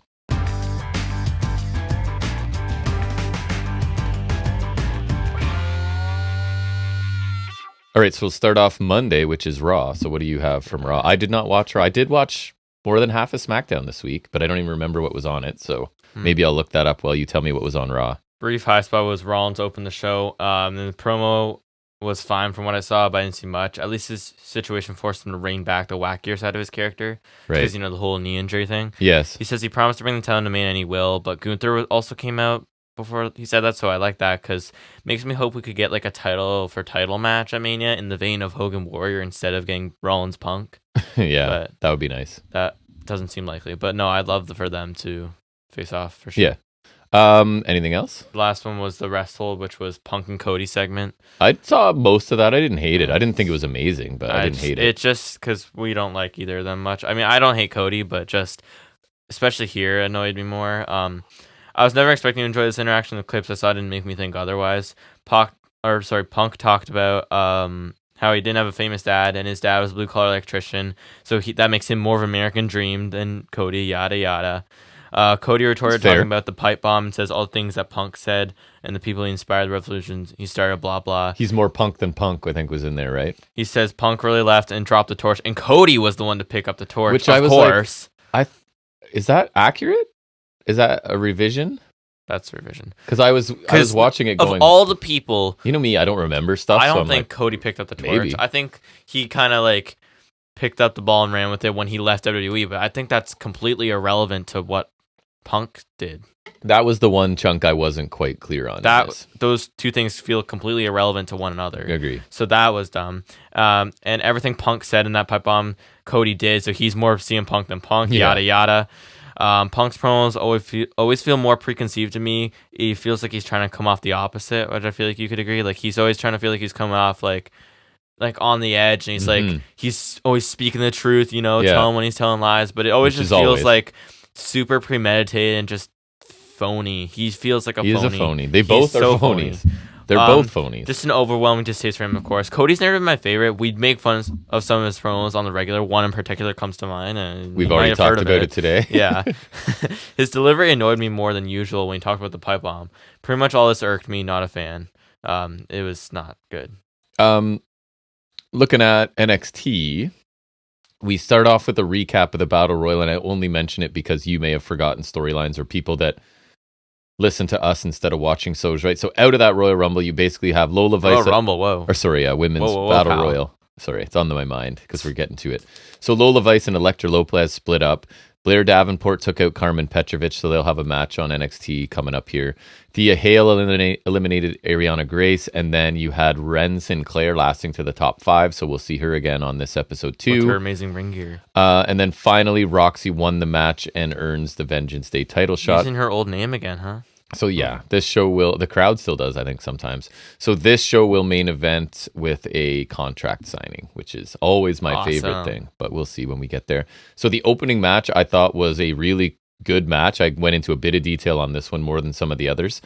It was the semifinal in the Dusty Rhodes Classic, and it's Braun Breaker and Baron Corbin taking on Axiom and Nathan Fraser. Are they doing the other semifinal next week, I think? Right? I think so, yeah. Okay. So this is that contrast of styles, right, that I really enjoy. So before the bell even rings, a little surprise from the babyface because they attack the heels here, and they stay in control for a while, including a little stint on the floor. I noticed Breaker is wearing one of his more colorful babyface attires again. Like he's wearing his old gear. Because he is distancing from the super evil guy right now. The meaner than evil. Right. So the faces carry that momentum after the bell rings and the match officially starts, but then Corbin eventually catches Axiom on the floor, power bombs him through a table while Braun in the ring immediately after catches a high crossbody attempt from Fraser and hits a world's strongest slam on him. Then you have, what are they called? Wolf Dog? Wolf Dog are in control for a while after that. We get a back suplex into a cutter by Braun. So it's like a back suplex lift and then into I saw that. That was actually cool. Kind of interesting, yeah. Fraser gets his chance to dominate both heels here, including a high cross to the floor, consecutive splashes by the faces, but Braun still manages to kick out. We get a double submission broken as Braun powers out, power bombs Axiom onto the other two. And we get a deep six Death Valley driver, brainbuster in succession by Corbin. It's a pretty cool sequence. He seems to be adding that as part of his repertoire now. Avalanche Spanish fly and then a Phoenix splash, but Corbin breaks up that pinfall. That was a cool spot there. End of days to Axiom, super kick to Fraser to take out, by Fraser to take out Corbin. But then a immediate spear by Braun to Fraser that, as you said, Fraser takes that really well. Yeah, he seems to get some sort of whiplash on. Like, I don't know, Braun's spear is genuinely one of the best going right now. But, like, I think Fraser sells it like it's cutting him in half. Fraser just takes it really well. He does. So he definitely, like, Fraser just credit for, like, plussing that up. He does. Sure. So Braun and Corbin win after 12 minutes. They'll advance to the finals. I thought this was a really good match. Everybody got a chance to showcase a tiny slow portion with Fraser and Corbin near the beginning, but the rest I thought was pretty action-packed. Fraser and Axiom got a lot here, despite like looking undersized and overmatched. And this is what you can do, right? They're small and fast. They have advantages. You can still present them and have them look strong, sure, even though they didn't win here. And it's like the story is Braun and Corbin are like just cohesive enough that their talent allows them to get by, right? So good start to the show. And what do you think of Axiom and Fraser as just a tag team? I think that would really work as a going team if forward. they want to keep doing that. I think so too. And like a believable babyface tag team. Really good combination, yeah. I agree. It's just one of those things that on paper just makes sense, and as long as you execute it well. And so next we get good old Briggs. Why can't I remember his first name? Josh. So he's been motivated by the great and ever helpful and caring and selfless JBL. Caring, uplifting, noble spirit. Yeah, cares too much if his only flaw. JBL. So Briggs is fired up now and he approaches Dragunov backstage. Briggs accuses Dragunov of giving Trick that match at Vengeance Day as a way to have an easier match since Trick will be pulling double duty. Like, again, he's on board with the you're working Trick sort of thing. Things get kind of tense. Trick steps in to keep Ilya healthy ahead of the match, right? He wants to face Ilya at 100%. So Briggs tells Trick that Trick can't tell him what to do and that Trick will just hop back into Mello's back pocket after Vengeance Day because Dragunov's going to beat Trick. And that's why Briggs is here to talk to the guy that will still be the champ after Vengeance Day. And so obviously Trick then challenges Briggs to a match tonight. So as funny as I thought it was that they used JBL as like this selfless mentor for Briggs, I think this is a step in the right direction for Briggs and his like evolution a little bit here. He sounded confident with just enough attitude, right? As long as he gets away from that country brawler shtick, because that was super lame. I think he kind of is. So I think he's kind of more subtly doing what they're trying to do with Roxanne that's bugging me, right? Is that she's now edgy and not taking any crap from anyone, but she's annoying me with it. Whereas Briggs is dialing it back a little more subtle, right? So I liked what he was doing here so far. We then get, what's her name? Ren Sinclair? Yeah, that's the one. FK. So she's Maddie like Rankowski. hyping herself up in the locker room about her match tonight. And Fallon Henley walks in and Fallon asks if she's okay. Ren says she's nervous about her first singles match. She said she's trying to make friends and not too many enemies. Fallon says that she should take a breath and it isn't easy to be the new girl, but she's already off to a great start by eliminating Lash from the Battle Royal last week. Ren sort of self high fives and then runs off. she's doing a decent job of being anxious and nervous, but I liked Henley's speaking segment last week, right? This one I thought it was like a regression. Was the one last week again? I can't even remember. I remember being like, this was her my favorite thing that she'd done, I think, right? I don't remember the specifics, but I thought this was a bit of a regression. Then we get the big news. We buried the lead this week. Ava walks out of a meeting with Shawn Michaels, and so does William Regal. I'm glad to see him back. At least for sure. It's acknowledged he's there. I don't like the role he plays here, but so Regal says that Ava is officially now the youngest GM in WWE history, and tells her to look after NXT for him. Why couldn't it just be Regal again? Well, because he's going to go main roster, and she needs to do something. What? He's not going to do anything. He's not going to do anything. But like Regal's my favorite GM. He's the best babyface GM of all time. I think he's just best GM, bar none. He just works in any capacity, and I love him as a general manager. So this is strange to me, and also she sucks. She does. He tells her it's a thankless job with long hours, egos to juggle, and hard decisions to make, but she can do it. And that his phone is always on if she needs him.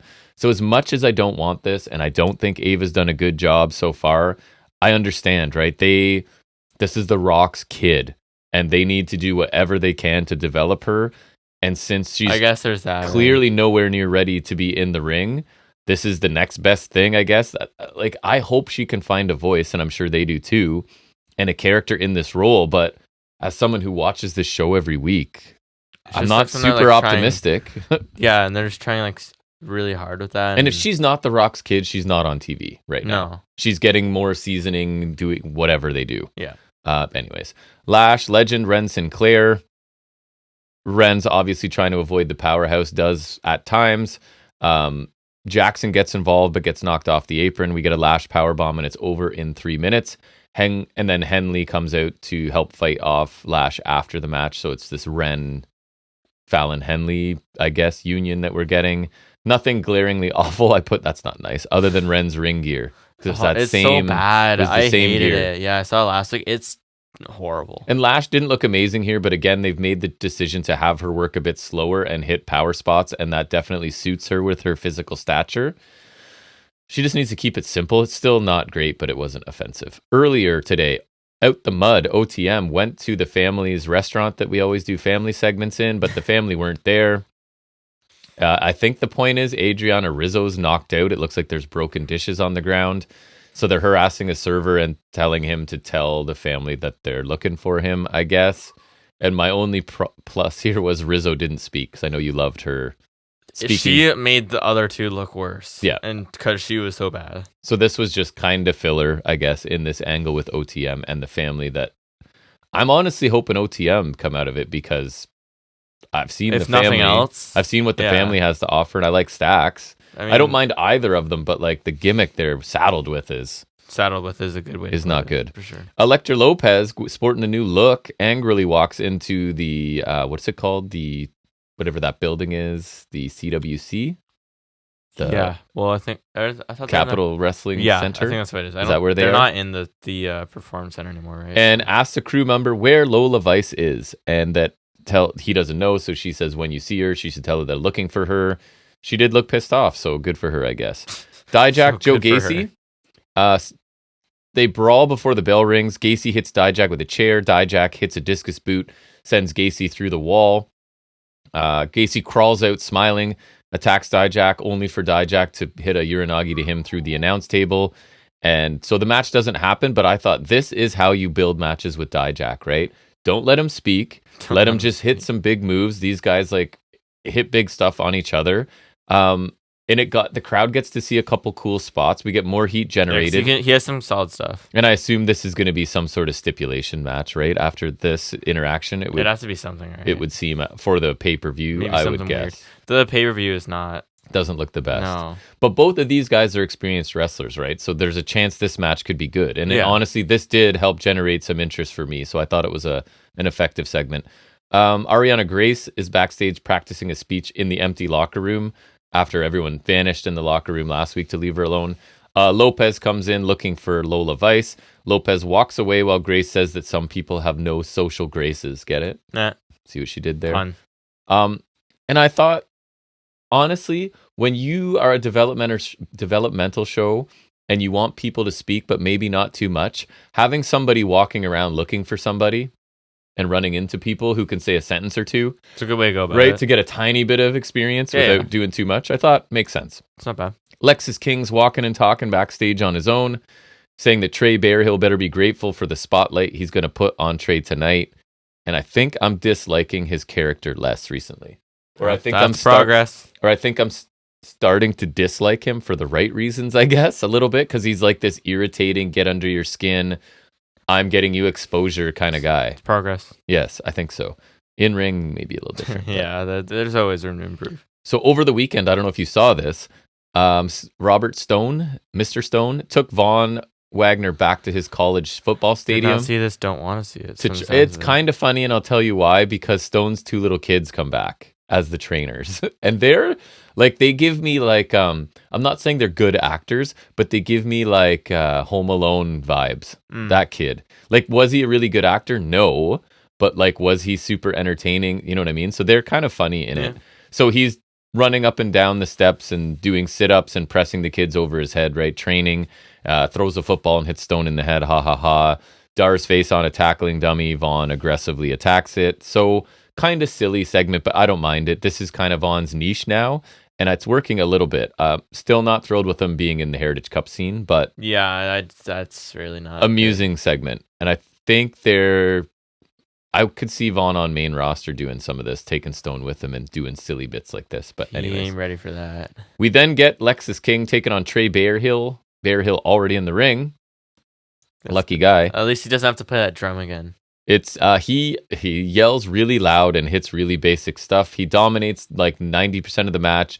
2 kicks, clothesline to the back of the head, coronation from Lexus King, who wins after 2 minutes and 30 seconds. Bearhill feels like an 80s jobber to me, where they're like big, not really in shape, basic gimmick, limited in the ring, and then like King continues to do this, like sell for a whole bunch and then barely win. But again, if he starts bragging about being a winner and stuff, and he's like barely winning, that's like kind of okay like with Dom or something. That's kind of okay with me. So we'll see where it goes. He's not great in the ring either, but it's kind of grown on Dom's me. all right. Yeah. No, I'm saying King's not great in the ring. Oh. He's pretty basic. Yeah. Trick and Mello backstage to further their story. Mello says he's been studying LWO matches, but Trick hasn't. Mello doesn't understand why Trick helped Dragunov earlier and sort of echoes Briggs' sentiments that Dragunov's playing Trick, right? He spells it out for him, sort of explains like, listen, you know, he gets you to have a match before so you're not at 100%. You're worried about him being at 100% and he's doing things to make sure you're not at 100%, which kind of makes sense, right? And from one perspective. It could be feasible. Yes. But then he kind of ends up with complimenting, saying, because Dragunov knows you're a threat, this is why he's doing this, right? So, Trick says he wants to face Briggs by himself tonight. Mello agrees, of course. So I thought another solid segment, again, with that hint of Mello.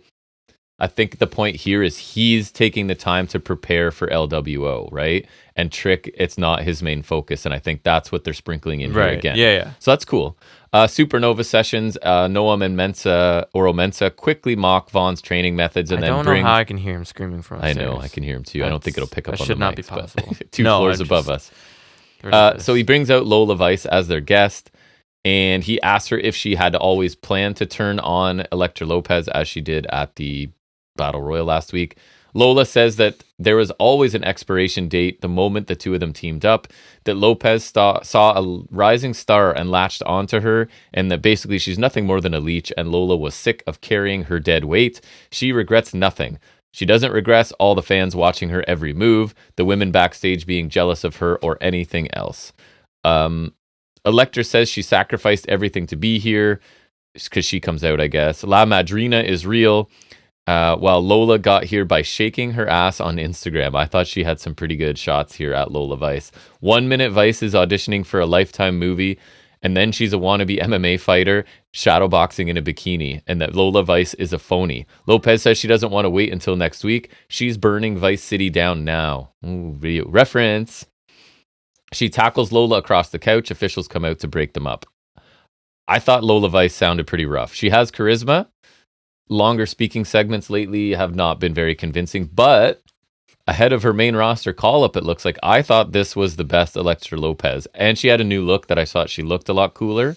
I just think I saw her. I just don't remember what it looked like. Yeah, we saw it together. She sounded as good as she has here. And I don't think the match between them will be very good because neither of them. I think Vice has a lot of potential, don't get me wrong, but I don't think the match right now will be great.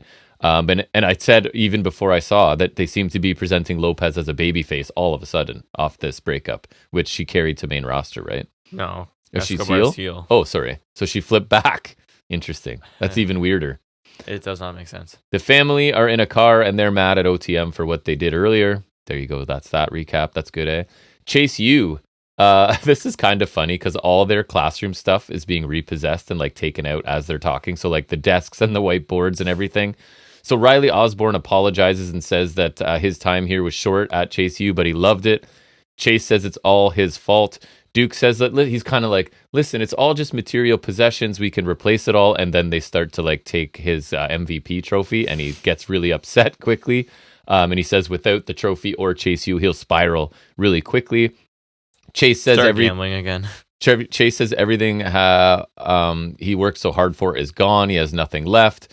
And then someone tries to take the podium and he yells at the guy. Duke stops him and they even take the podium. Chase said that they had a good run. But next week, they officially say their goodbyes. They look over the empty room, and Chase says, class dismissed, before turning out the lights. JC. So do you think it's gone? No, JC reveals her thing next week, and they're saved. Is that what you think, or you know? That's what I'm guessing. Yeah, so... I feel like that's what has to happen. It feels like too abrupt an end, and yes, it's just like, oh, we're done, and at the calendar or whatever it is that you're predicting, right? They can't just like not do something with that. Yeah, no, it's like there's sure her plan is in the progress of coming through. Yes. And as this is all happening. And then I'm wondering if OTM and the family are still somehow tangled up in this too. I don't know. Perhaps, I guess we'll see. Hopefully not. We got Dragon Lee taking on Scripps. Dragon Lee dominates early despite some flips by Scripps. One out to the floor, one in the ring. And listen, say what you will about Scripps. The dude can do crazy athletic stuff. He's just not good at anything else. Right. You can't wrestle and you can't talk. Right. I don't know. Prince gets on the apron at one point. Scripps ends up taking a high knee before catching Lee with a Spanish fly. Family's music hits. They come out the mud, and the family brawl on the floor. Lee hits Destino. Oh, yeah, the Operation Dragon. Correct, for the win in about 6 minutes. Obafemi, who's standing and watching, confuses me here. Because remember last week, he was basically like sounding like a heel and being like, I'm not taking the match because you want. He said he would think about it, though. So, and it sounded heely, though. Like it did. No, it did. And now he's like, I'll see you at Vengeance Day to Dragon Lee. So he's because like, you beat Scripps. Right. You like that was medal. That's what I was thinking. Like, I was considering it. And then you went and beat Scripps. So you know what? You proved yourself. Maybe it's more like, you were competitive with Scripps, this will be easy. And it is a heel move, right? Because Scripps got offense that's on how you. I would look at it. Right. They probably not, though. Scripps got the better of you temporarily. We can have a match. So Anafe and Blade are backstage, and they're upset they lost in the first round of the Dusty Cup, and one of them was complaining about, like, it was Anafe. He got gear that looked like Dusty Rhodes made for 1 week for, like, no reason, basically. So what's her name? Brinley something. Isn't it Reese? Yes, thank you. Walks in and she's of course super upbeat and positive. Says you only lose if you don't learn, and you need to dig up the positives in every match. You only use if you don't learn. That's teacher lingo right there. She says she wrote in her wellness journal and worked out tons, and she's ready for whatever's next. Wellness journal's horrible. But it's. I think it's funny, but I know, right? That's a horrible thing. Oh, God. Anafe says he's sorry, but they just can't catch a break. They don't need journals or positivity. They need some luck. Brinley says they're going to write out 5 things they liked about the match and 5 things they didn't.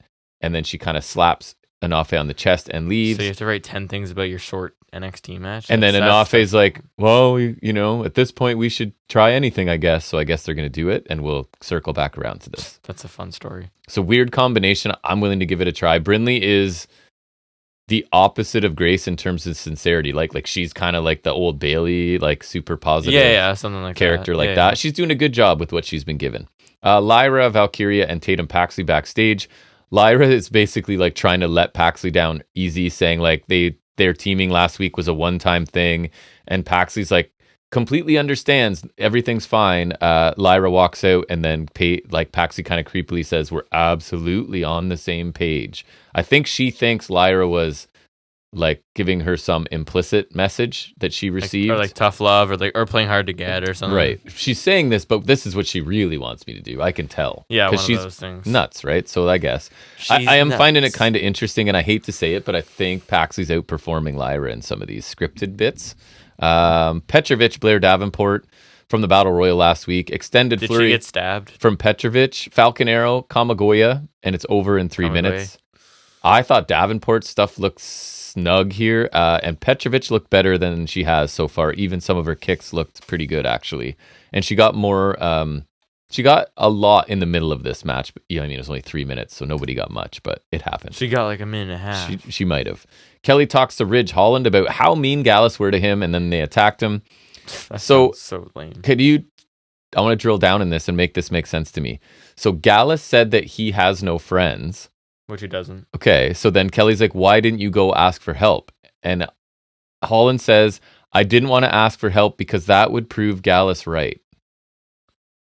So they say you have no friends, but you getting friends to help you would prove them right? So didn't he already prove them right by not getting friends? Right. So didn't actually he prove them right by doing what he did, not doing? Yeah, you know by like doing what he did, and like he ditched Butch and Sheamus is how gone, does finding people to help you?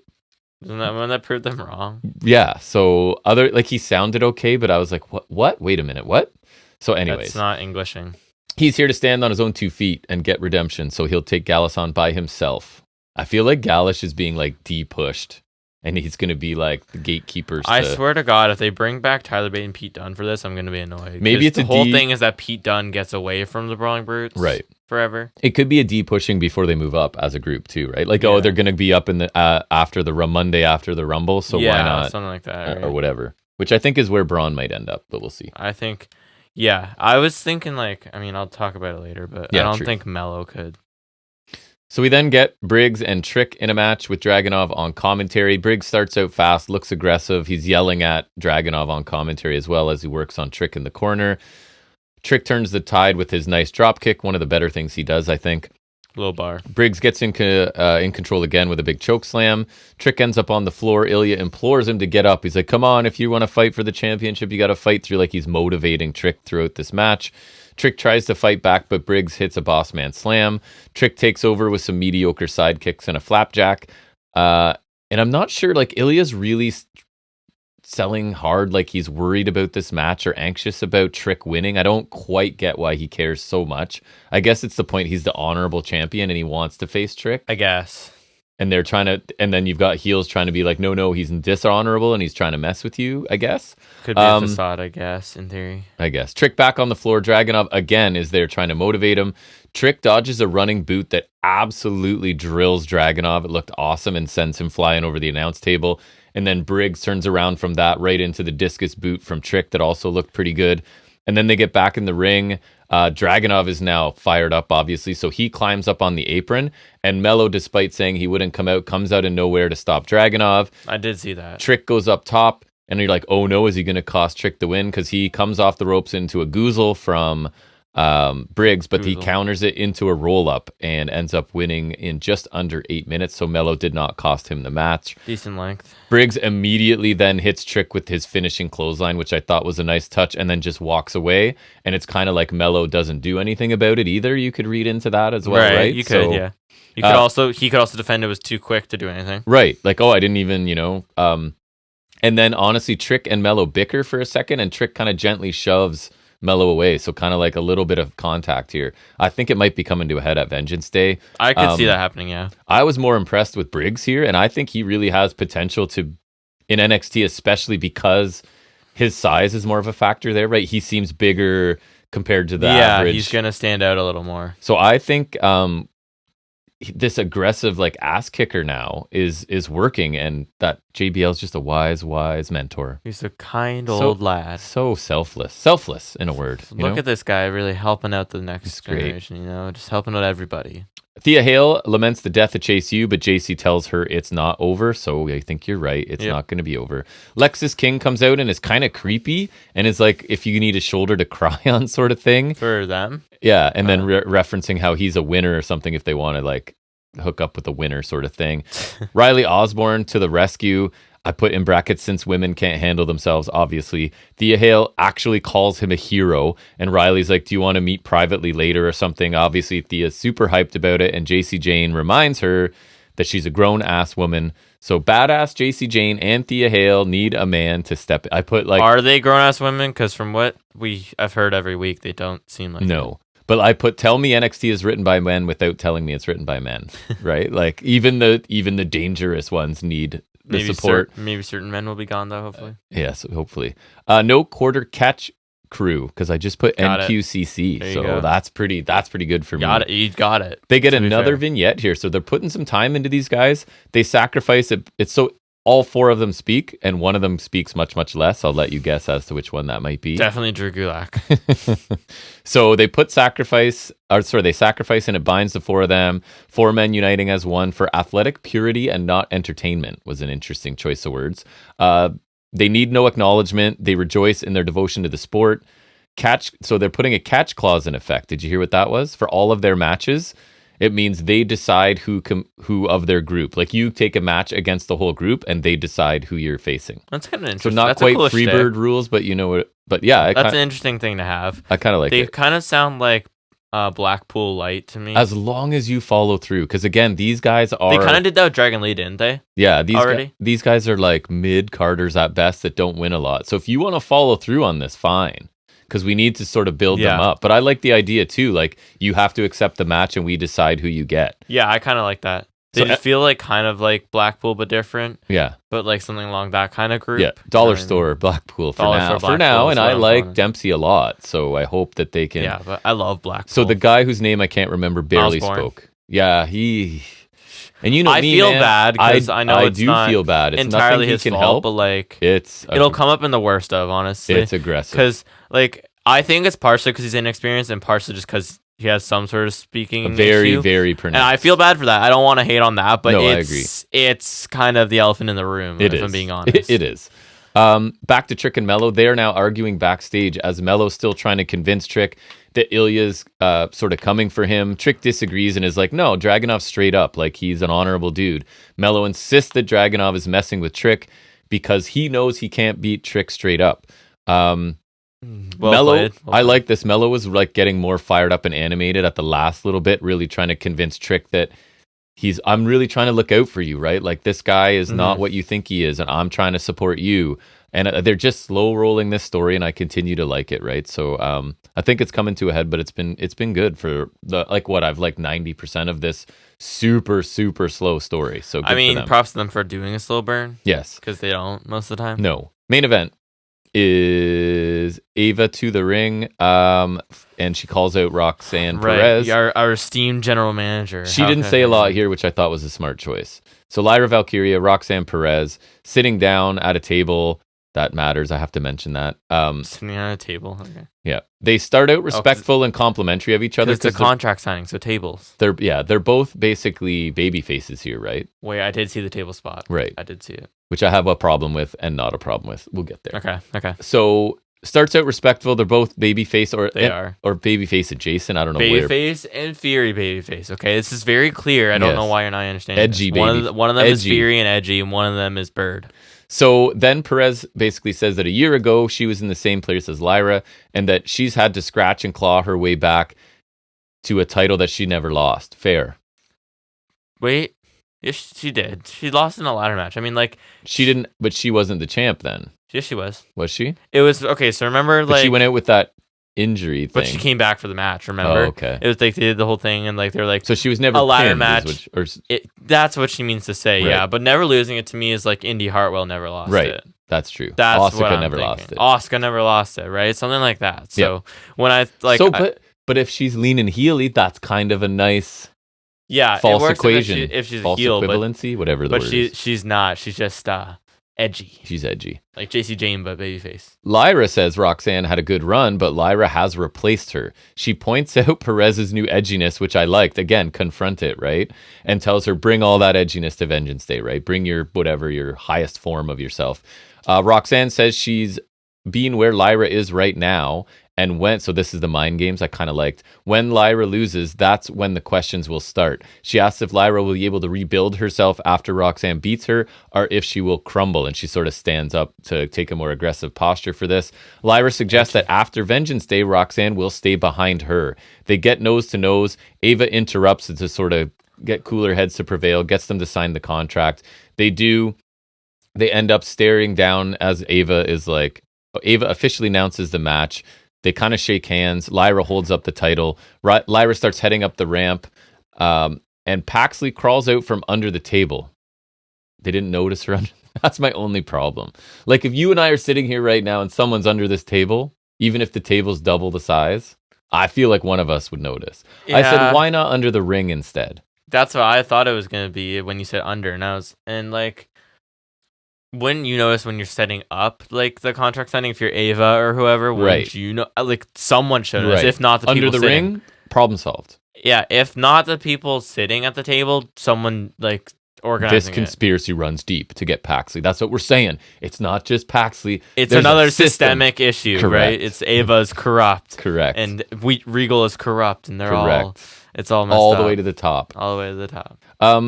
So Spinebuster, Roxanne through the table. Lyra comes out and isn't really happy. I think she tried to help Perez up, and Perez wasn't having it. Anyways, I thought this was a really good contract signing that didn't end up with the two competitors brawling in a pull apart. Right? This was I still had the table spot though, and I think you have to. This is how you should be presenting Roxanne's edginess. She was a little more subdued and just like calmly explaining things, kind of similar to the way I was praising Briggs for doing earlier. She's doing here, which I think is a lot better than her just running around screaming and yelling, right, to show off that she's edgy.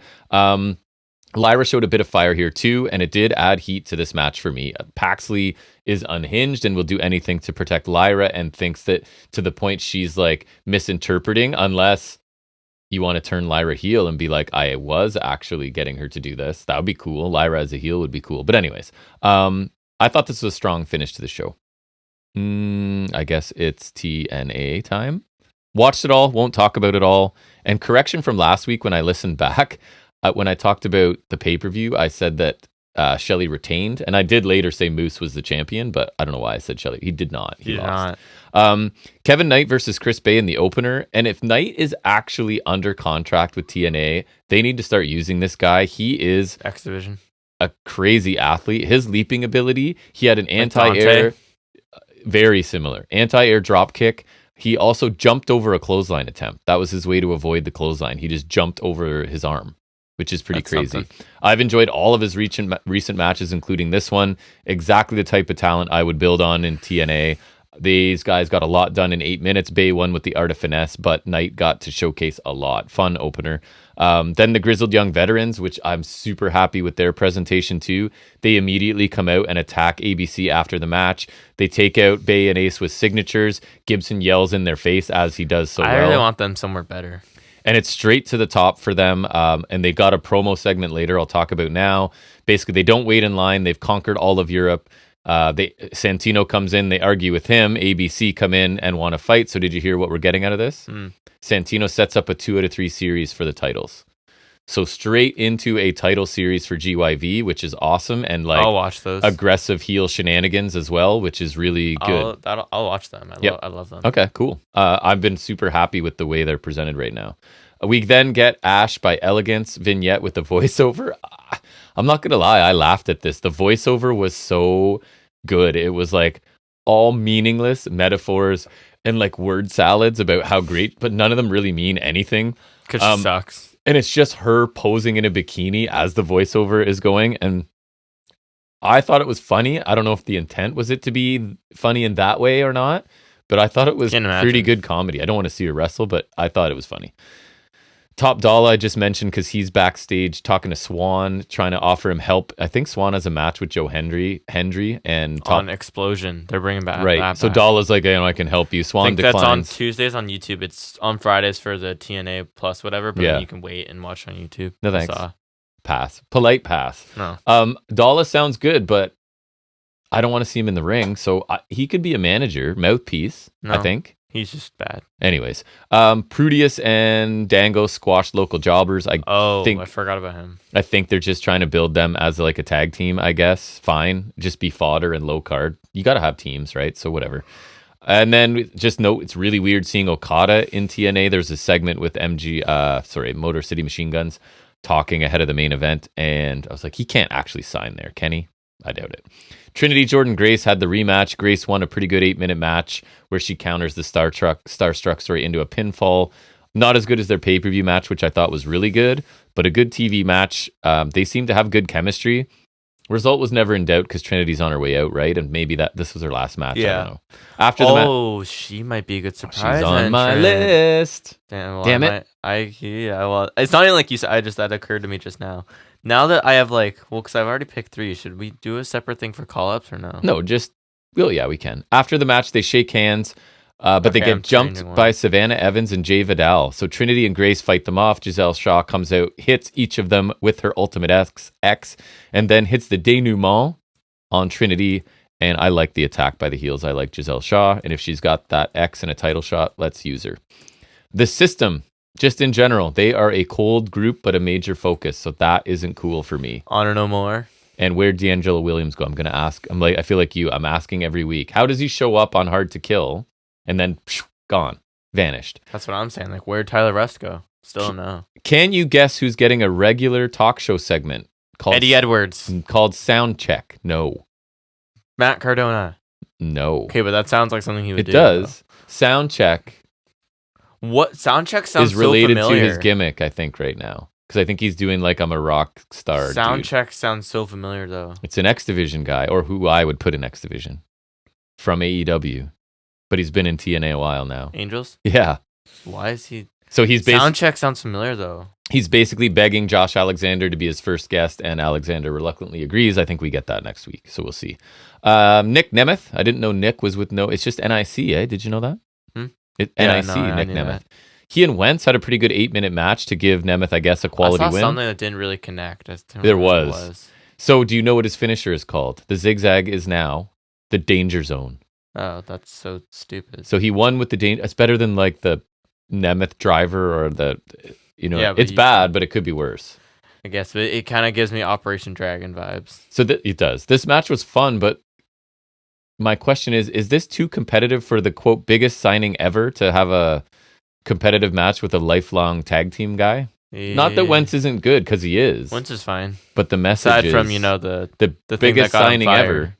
Yeah. Anyways, Macklin viciously attacks Nemeth after, but takes a danger zone as well. But maybe it's biggest signing ever in new TNA, because technically that could be true. True.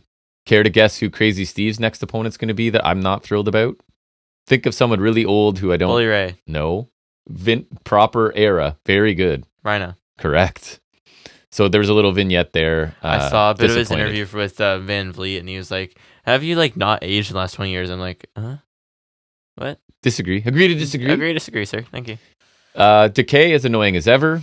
They're resurrected just in time, back to the roots, undead nonsense stuff. And for me, this was the type of stuff I was hoping would go away after the rebrand.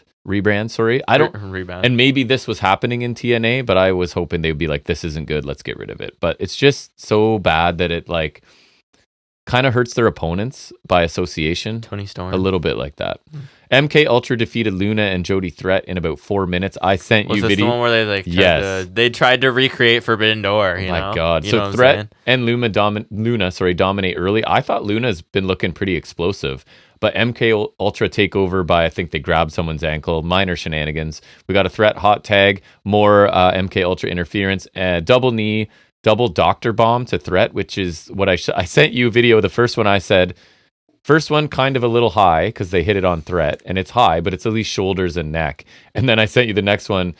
Second one, attempted murder. It didn't look super high, or sorry, not super they dropped her super hard, but they dropped it was high angle. That's what I mean. Yes, yeah. And then the one they hit on Luna after looked really dangerous, really dangerous. Yeah. So cool looking move, but I don't know how safe it is. But whatever. And I just get the titles back on MK Ultra.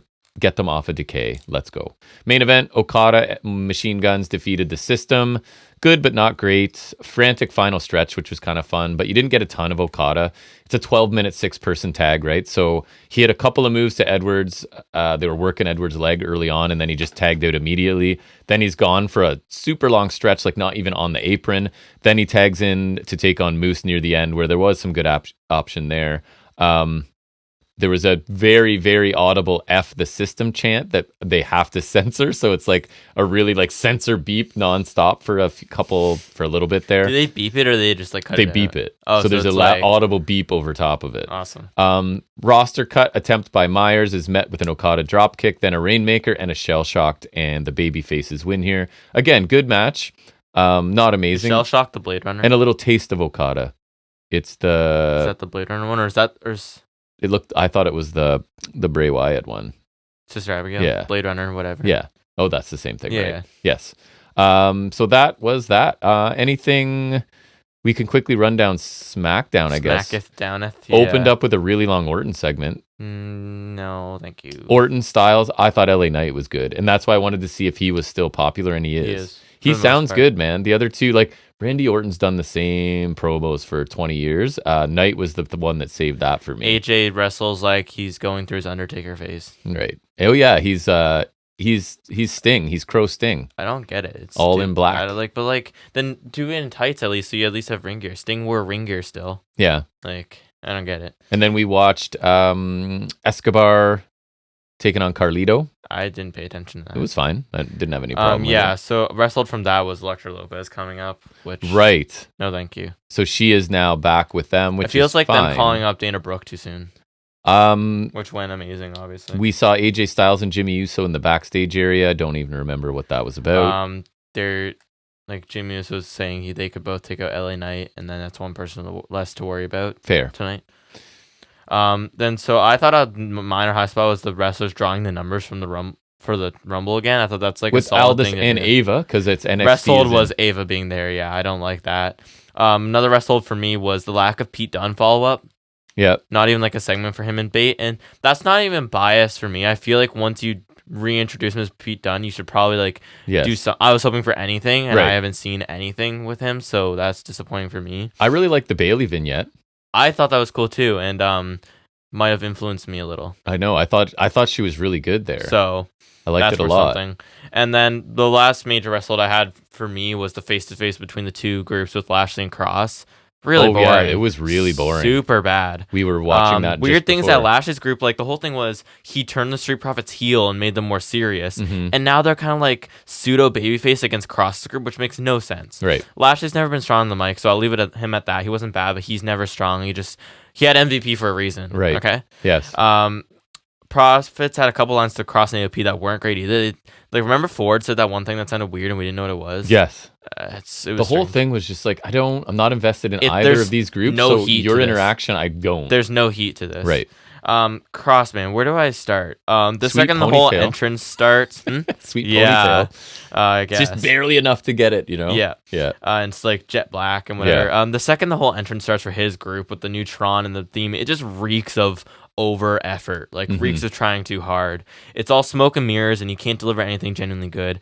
Ellering's line, he said can't you see there's no fear in carrying Cross, was just so lame and meaningless. Yeah. That was just, I was like, what are you doing? And everything Cross says, it sounds like he's trying to sound cool or menacing or he has a point. He's trying to sound mysterious or aren't we edgy, brooding or edgy? Yes. Yeah, it's and he doesn't have a point. He's not any of the things he tries to be. And I feel like he definitely fit and control your narrative. That's all I'm gonna say. It's like they're being sort of cryptic and ambiguous, thinking that that's gonna garner interest when it's just it just confuses me and gets me uninterested. Yeah.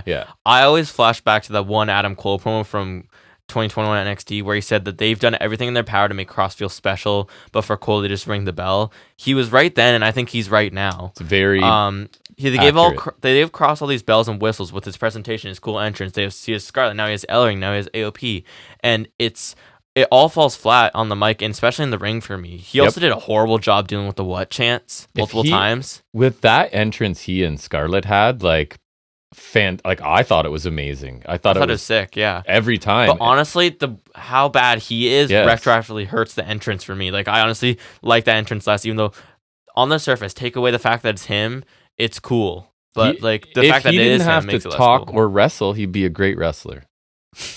That's pretty much it. If you could just walk out and leave, then he would be cool. And make toys looking like him and whatever. Have actually, other wrestlers, because then they'd have the hair and whatever. Stand beside him because he's a big imposing guy, but he can't talk or wrestle. He's just bad in general. And yeah, so remember like there was the what chance, which made me laugh. Oh yeah, he did not deal with that. Some people deal with it well, but he acknowledged it, and then they just started booing him super loud.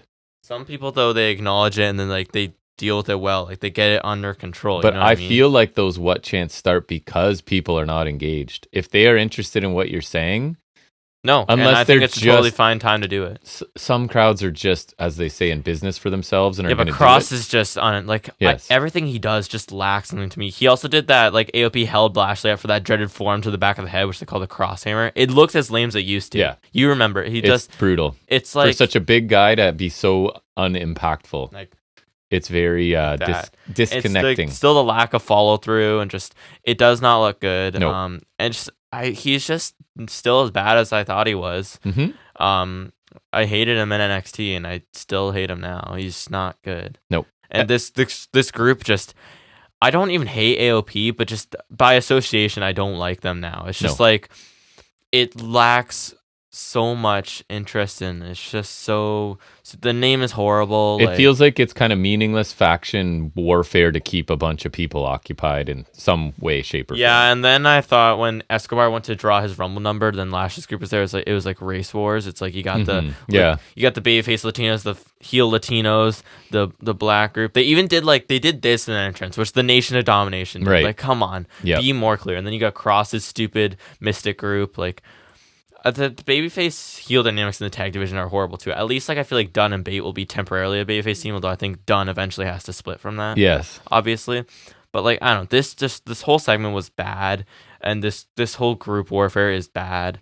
I remember they tried to do multi-group warfare in '97. It was gang rules or whatever for Survivor Series. They had period there. Los Boricuas, DOA, and the Nation, and that was bad from what I've heard. So this is not good because you have the main three kind of in orbit of each other. Well. Because, like, it's weird. So, because Legado, the new Legado, formed by attacking Lashley. Yes. And so did Cross's group. So, those are kind of in orbit. But then Legado are also feuding with LWO. Mm-hmm. So, it's like, it's all interconnected, but also so disjointed. It's like, I don't know. I don't like it. I don't care enough to figure it out. A lot of complaints in this, for sure. Notable thing, we watched 2 new tag team champions for the women, right? Kabuki Warriors. Cool, I guess. I don't know. It was fine. Decent little match. Then last thing I had, if you don't know if anything else, was the matches I watched this week, which was only 2 again. Yep. But so I randomly decided to rewatch the Full Gear Texas Death because why not? Just to relive the madness again. Of course, it still holds up because it's not that old, but it's just amazing. It's one of my favorite matches of all time for sure. Whenever I watch it, I always just think I wish I could go back to the time I saw it for the first time. I wish I could just relive that experience, not being in awe of this, because it's like it's still a crazy match, but like it just knowing what happens, it takes a bit of it away from me, but not completely, obviously. Right? Because what a mind blowing viewing experience it was the first time. What a crazy match that was. It's insane. It still makes me wince with the staples because you can see the staples in Swerve. Actual staples in a dude is crazy, but like the apron, cinder block DVD, pile driver on the barricade, all the barbed wire spots with the chairs, including when he gets stuck on Hangman's face, blood drinking, blood spitting, the splash at the glass and the JML driver, Hangman's falling moonsault slam through the barbed wire board, and then powerbombing him and dead-eyeing him on there. Nana went through a table, Hangman being like basically choked to death. Like those are highlights, and it's basically 90% of the match. Like it just goes from strength to strength. It's absolutely crazy. And it's one of those matches where it's amazing because it demands your full attention. You cannot half watch this. No. You cannot second screen it. You have to watch it or you're not going to enjoy it, right? And I could talk about this or Osprey Omega 2 every week if I had to. You could. And then the other match I only watched was the Shield Triple Threat from Battleground 2016. Weird. Because I saw some Instagram posts about this show for some reason, and I decided to revisit it because it's one of my favorite main roster matches. And I remember staying up late to watch this show because it was 3 days before my birthday. Yeah. It's crazy this is approaching 8 years old, this match. Yeah, it is. Which means I've basically been watching wrestling for 8 years. We'll be approaching, once we hit Mania season, that'll be my 8-year mark, which is pretty insane. It'll be my 40-year mark. Ish.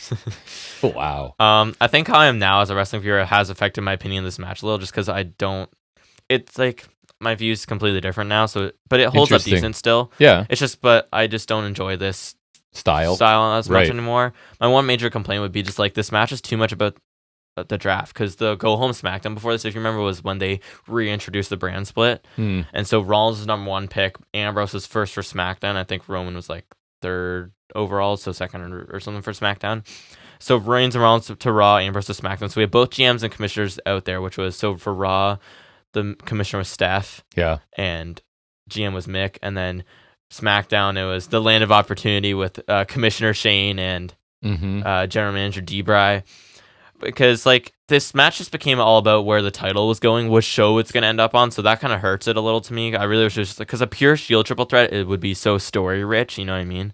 That would be really good, I feel like, between them. Yeah. Anywho, the major spots in this match were really good. The one spot where they all hit a move on each other and all down was laid out really well. Rollins Ambrose taking out Reigns with the Shield bomb. Shield bomb. I hate when Michael Cole did that. So creative. Yep. Chef's kiss. That was good. Rollins came in out. They did one spot where I think it was either after a pin or during a pin. I think it was after a pin, where Rollins just comes out a shot with a frog splash, which I love, because it's just like, that's when it's nice to be a TV viewer, because you just see it coming out of when nowhere. they zoom in close and they just flies in. Yeah. I always remember that. And I like the finish where, so Rollins hit a buckle bomb, but Reigns just kind of bounced out of the corner with the Superman punch. Then he hit the ropes for a spear, hit that. Then Ambrose pulled him off the pin and got a Dirty Deeds for the win. And then you cue Shane running around the ring like a happy toddler. Nice. Because Shane's got hops, I guess. I don't know. But this was good. It's just, it's nice to revisit, but it's different now for sure. Yeah, because AEW didn't exist then. You didn't really know a different style. Moxley didn't exist. Right. More importantly. Because Ambrose is, some things are weird to watch. For a copy of a copy of a copy. You know, when you photocopy things a million times and it gets like fainter and less like the original, that's what he feels like. All right, well, I guess we need to talk about the big PLE that's happening tonight. We'll do that fairly quickly, I think. There's only 4 matches. It shouldn't take a ton of time because this is a lengthy episode so far. So let's do our Royal Rumble 2024 preview.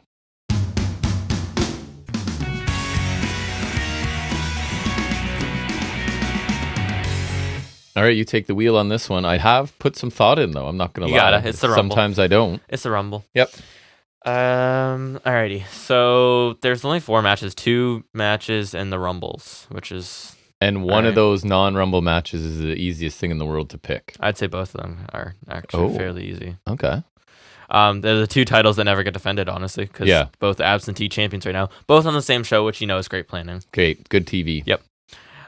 First, we got Logan Paul versus Kevin Owens for the U.S. title, and while I'd love for KO to win, I don't see it. It's Logan's first title defense, and I'm sure they see money in him as champion, which isn't a surprise, and I understand that.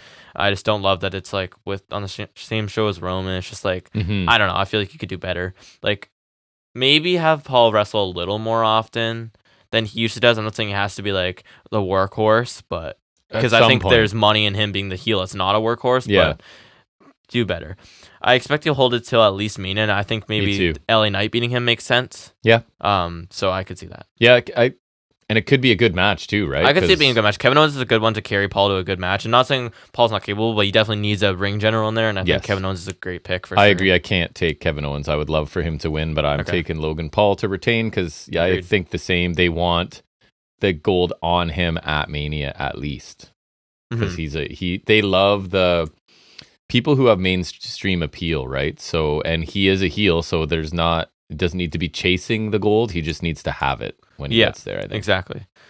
Then we got the 4-way between Roman, Knight, Styles, and Orton. Let me think. I wonder. Yeah. Picking Roman. No way the great 1,000 plus day run ends in some multi-man affair. No. Whether it's Cody finishing his story or someone else, it's got to be something that's built to a singles match. It's not happening here. But he could lose the belt without even being involved in the decision, though. That is the true. odds are stacked against him. That is technically true. But yes, Roman Reigns wins, obviously. He's not rolling. He's dethroned before WrestleMania. Come on.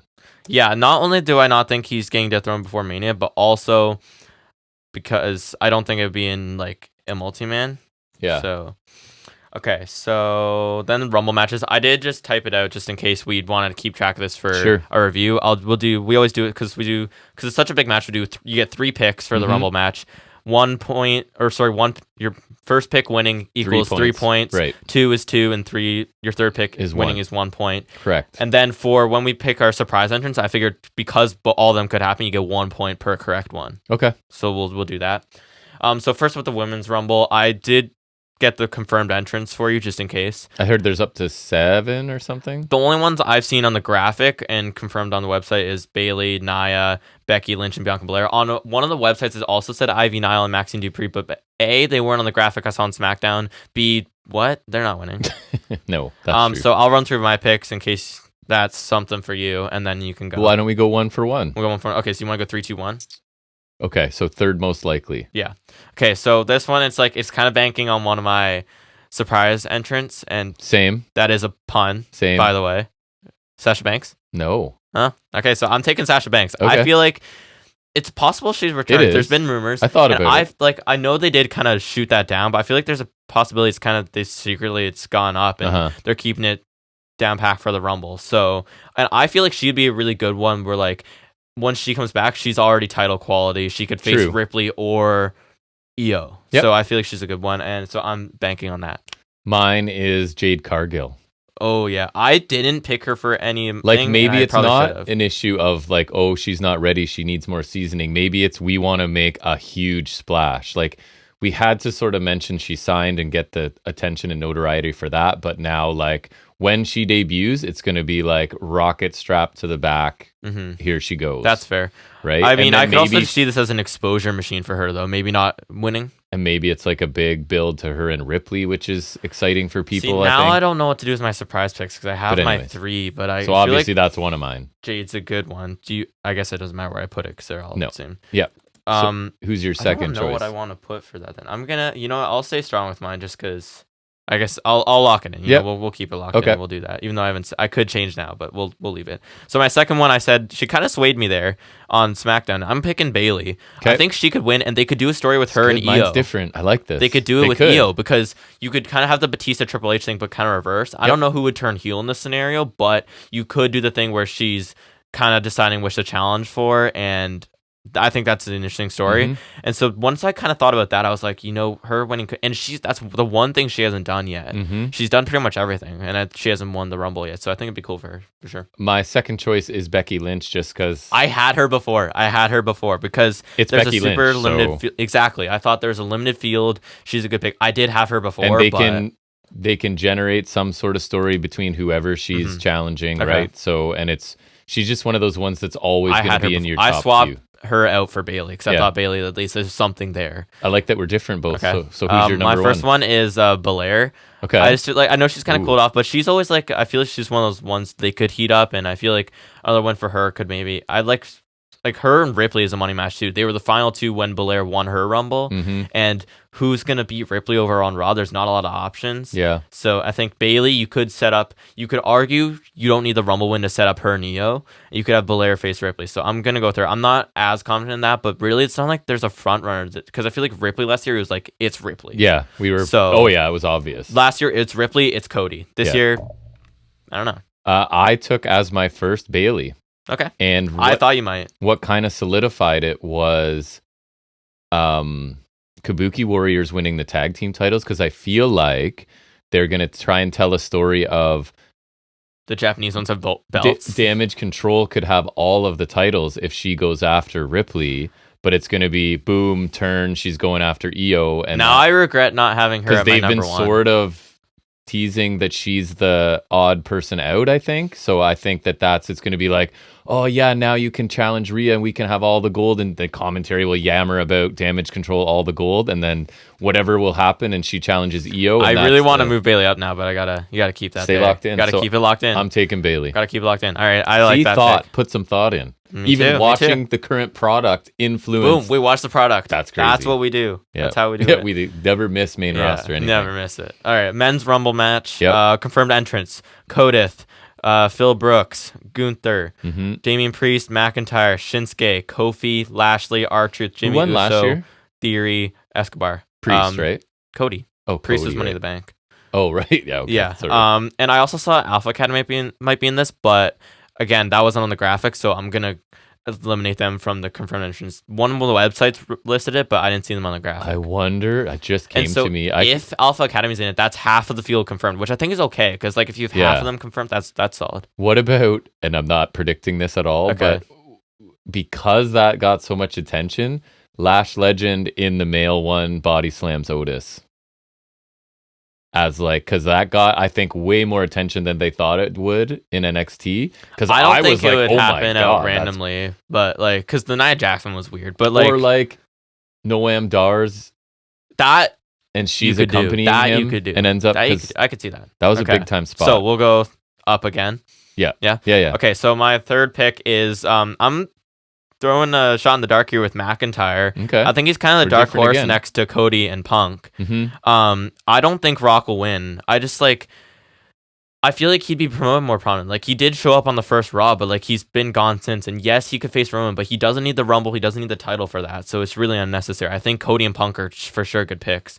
So I think I want Drew to win the most, honestly, because Cody, I do want him to finish the story, but also you could argue he can do it without the win. You could argue really that, cool right? right now. I've been enjoying him. Exactly. Drew's doing really good right now. You could argue Cody doesn't need the Rumble. He can go after Roman some other way, right? He could win a chamber match, right? And Punk can go screw himself. I don't care about that. But so it's my least confident one, but I really hope McIntyre wins because dude really deserves a moment in front of the crowds, and I hope he would win a title at Mania. I mean, I'm not confident, but again, I think there's a chance, and I'm hopeful. I'm not super confident in my third one either, but it's just to like the role he's been on to kick it up to next level and put another like Gunther thing on his resume, and that's Gunther. If I had a top 5, I'd definitely pick Gunther for sure. Just like I think that they now know what they have in this guy, and they want to start building his resume. Right, and winning this, and I don't know if he wins. I feel like he might not, though, because I feel like he loses his title at Mania, maybe. Yeah, and then you build him from there. But I could see him as a potential one. He should at least get close again because he was really close last year. Although I don't think it's going to be Brock Lesnar coming and challenging him for the IC. You call up, maybe not even Dragunov. Build Pete Dunne. Imagine. Oh wait, Pete Dunne's on the. I don't care. You know what? Build Pete Dunne. I don't give a shit about the brand split. Do Pete Dunne.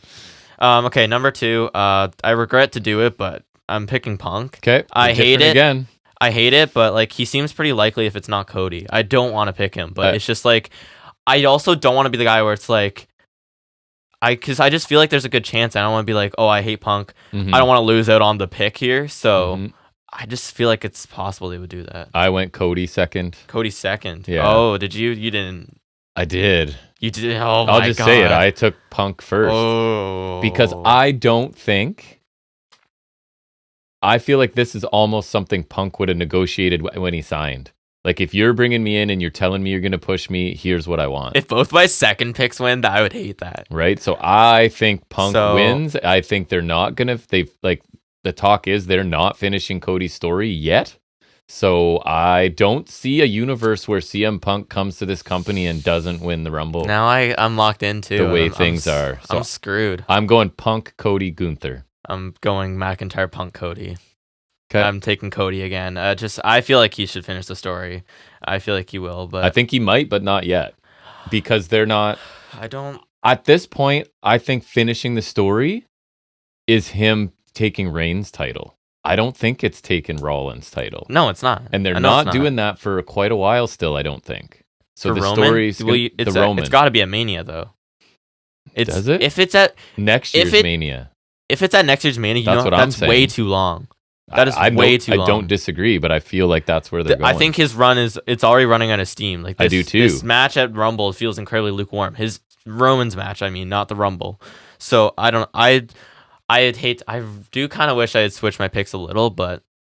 And that's when it could be Gunther wins, but doesn't beat Reigns. He wants to challenge Reigns and doesn't win. And that's how you get a big match, but I don't know. But anyway, Roman the 2 needs longest to lose. reigning champions, blah, blah, blah. Roman needs to lose. I agree, but I'm afraid it might not happen. Okay. But anyway. Surprise entrance, 1 point per. We'll go women's, and then I'll go third up. Okay, go ahead. I'll try and pick different ones because I've listed 6. So third, I got Tiffany Stratton, ready for a call-up. Makes sense. Good choice. Not a lot there. I'll obviously take Cargill because I'm saying she could win it, so she's one of my surprise entrants as well. I'll double up on my Cargill. Yeah, I did double up on one as well.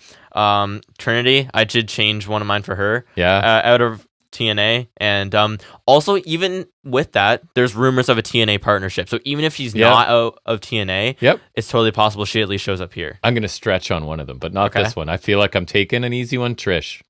I did that. I feel like that's before. A pretty But high chance. Mine was, so my thinking, I'm assuming it's similar. It's been long enough since her full-time run lapsed. Right. And she's a regular in these. They need to fill it with somebody. Yeah. She can still wrestle. I did pick her, but I took her out for the call-up and Trinity. Okay. So my first one is banking on my pick, which is Sasha. Yep. I feel like she just could have secretly resigned, and she'd be a really good surprise. I hope to see her back because I like her a lot. So hopefully she's there.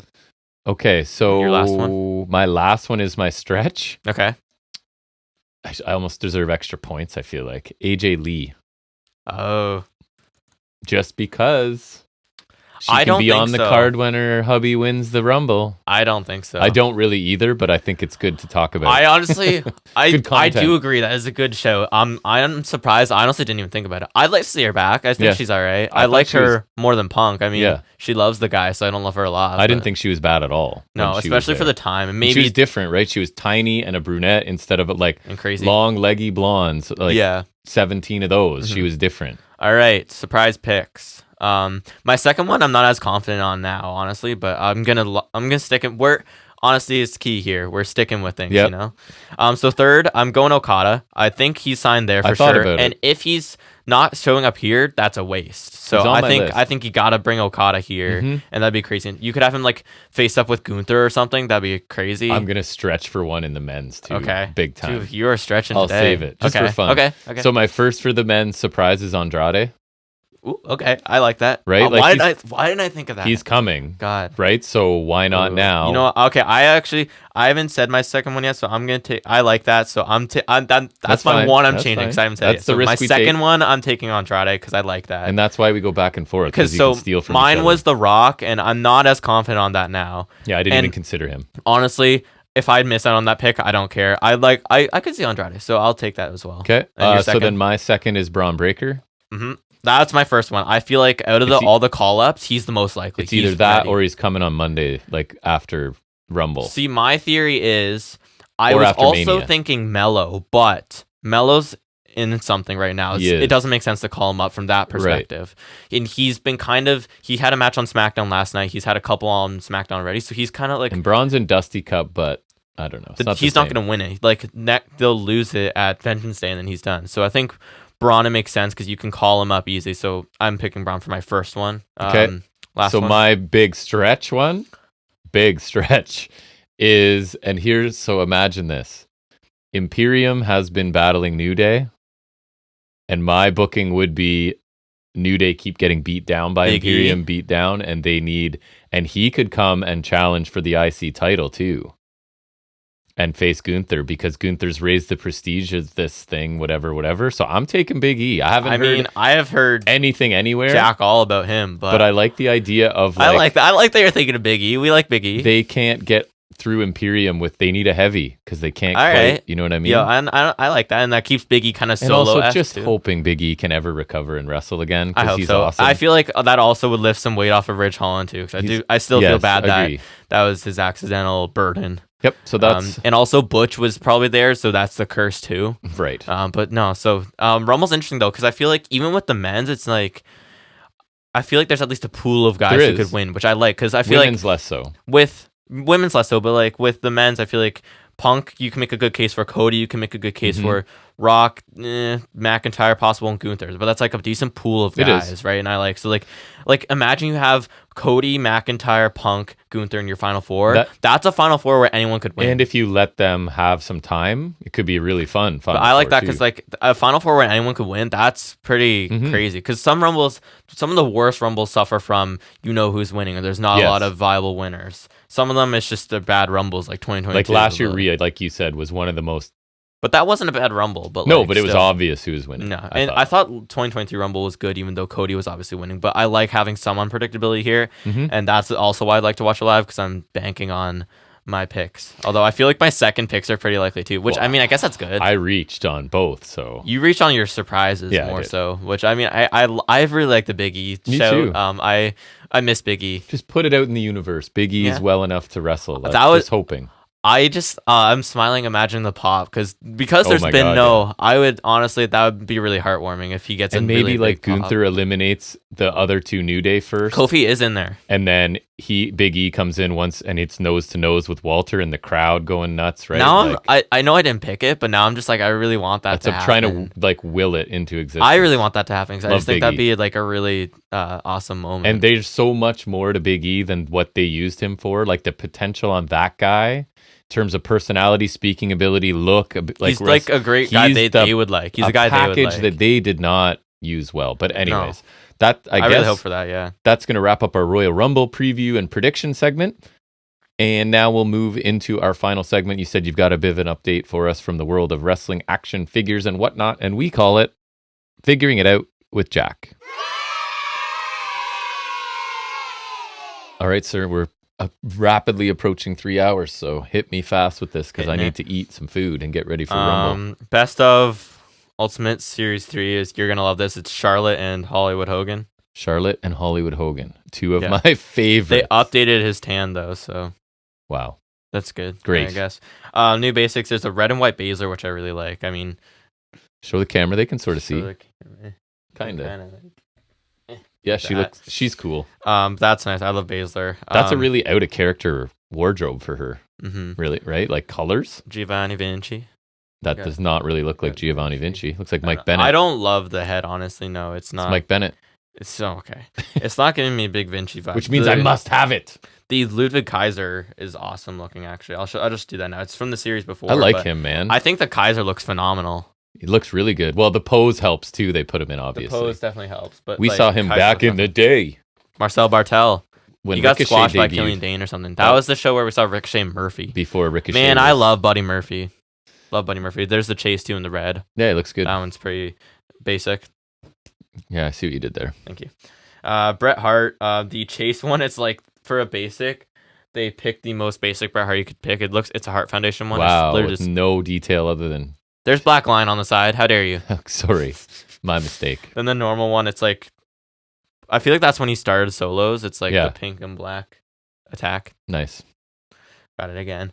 The most basic Roman you've ever seen in your entire life. I don't even need to show the camera. You could just picture Roman, what he looks like now. And it's that. Kevin Owens with the painted on shirt from Mania. That's fine. That's something there. Honestly, just check out Ringside's Instagram. You'll see better than I'm showing. Zayn with the exact same thing. Because we love painted on shirts. We do. Gunther, which honestly, this looks like a Walter. Kind of. It's definitely not all the way lean, but it's not all the way. It could have been an early Gunther, but the trunks look like the Walter I have here. Yeah. So that's something. 2000s Kane. I don't like the flat paint apps on this. It just looks really lacking. It's okay. I don't like that. There's your mayor Kane, Knox County. Libertarian Kane. Tiffany Stratton. That honestly looks like Izzy Dame. That's not the best. No. That's Izzy Dame.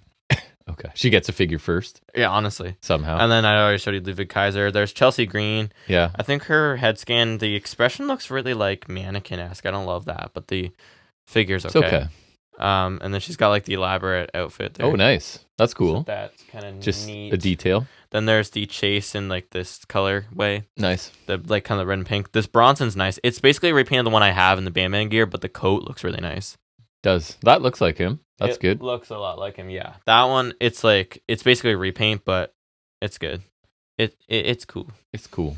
Terry Gordy of Freebirds fame. Bam Bam. There's that. And I showed you he's got the alternate gear for the Executioner. 80s hair. Yeah. Nice. From the Taker feud. So that's nice. And then the great timing, Brock Lesnar from Mania. Whoops, Cowboy Brock. I believe it's from Cowboy Brock from Mania. Canadian Cowboy Brock, how dare he sully our country. And then maybe, Omos. allegedly. Omos. Oh, nice. Love Omos. And LA Knight. Yeah. Sweet. Nice. It looks better than the basic. Just the torso is too big on the basic. But anyways, that is all. All right, let's get out of here. It's 3 hours and 2 minutes in. 184 is in the books. We'll go check out some Royal Rumble. We'll talk about it probably beginning of the show next week. At some point. Unless something catches our eye and our attention to the point we want to talk about it right away. Thanks for taking some time out of your week to listen or watch us talk about wrestling. We really do appreciate it. We'll be back here next Saturday for 185. And until then, everybody, take care.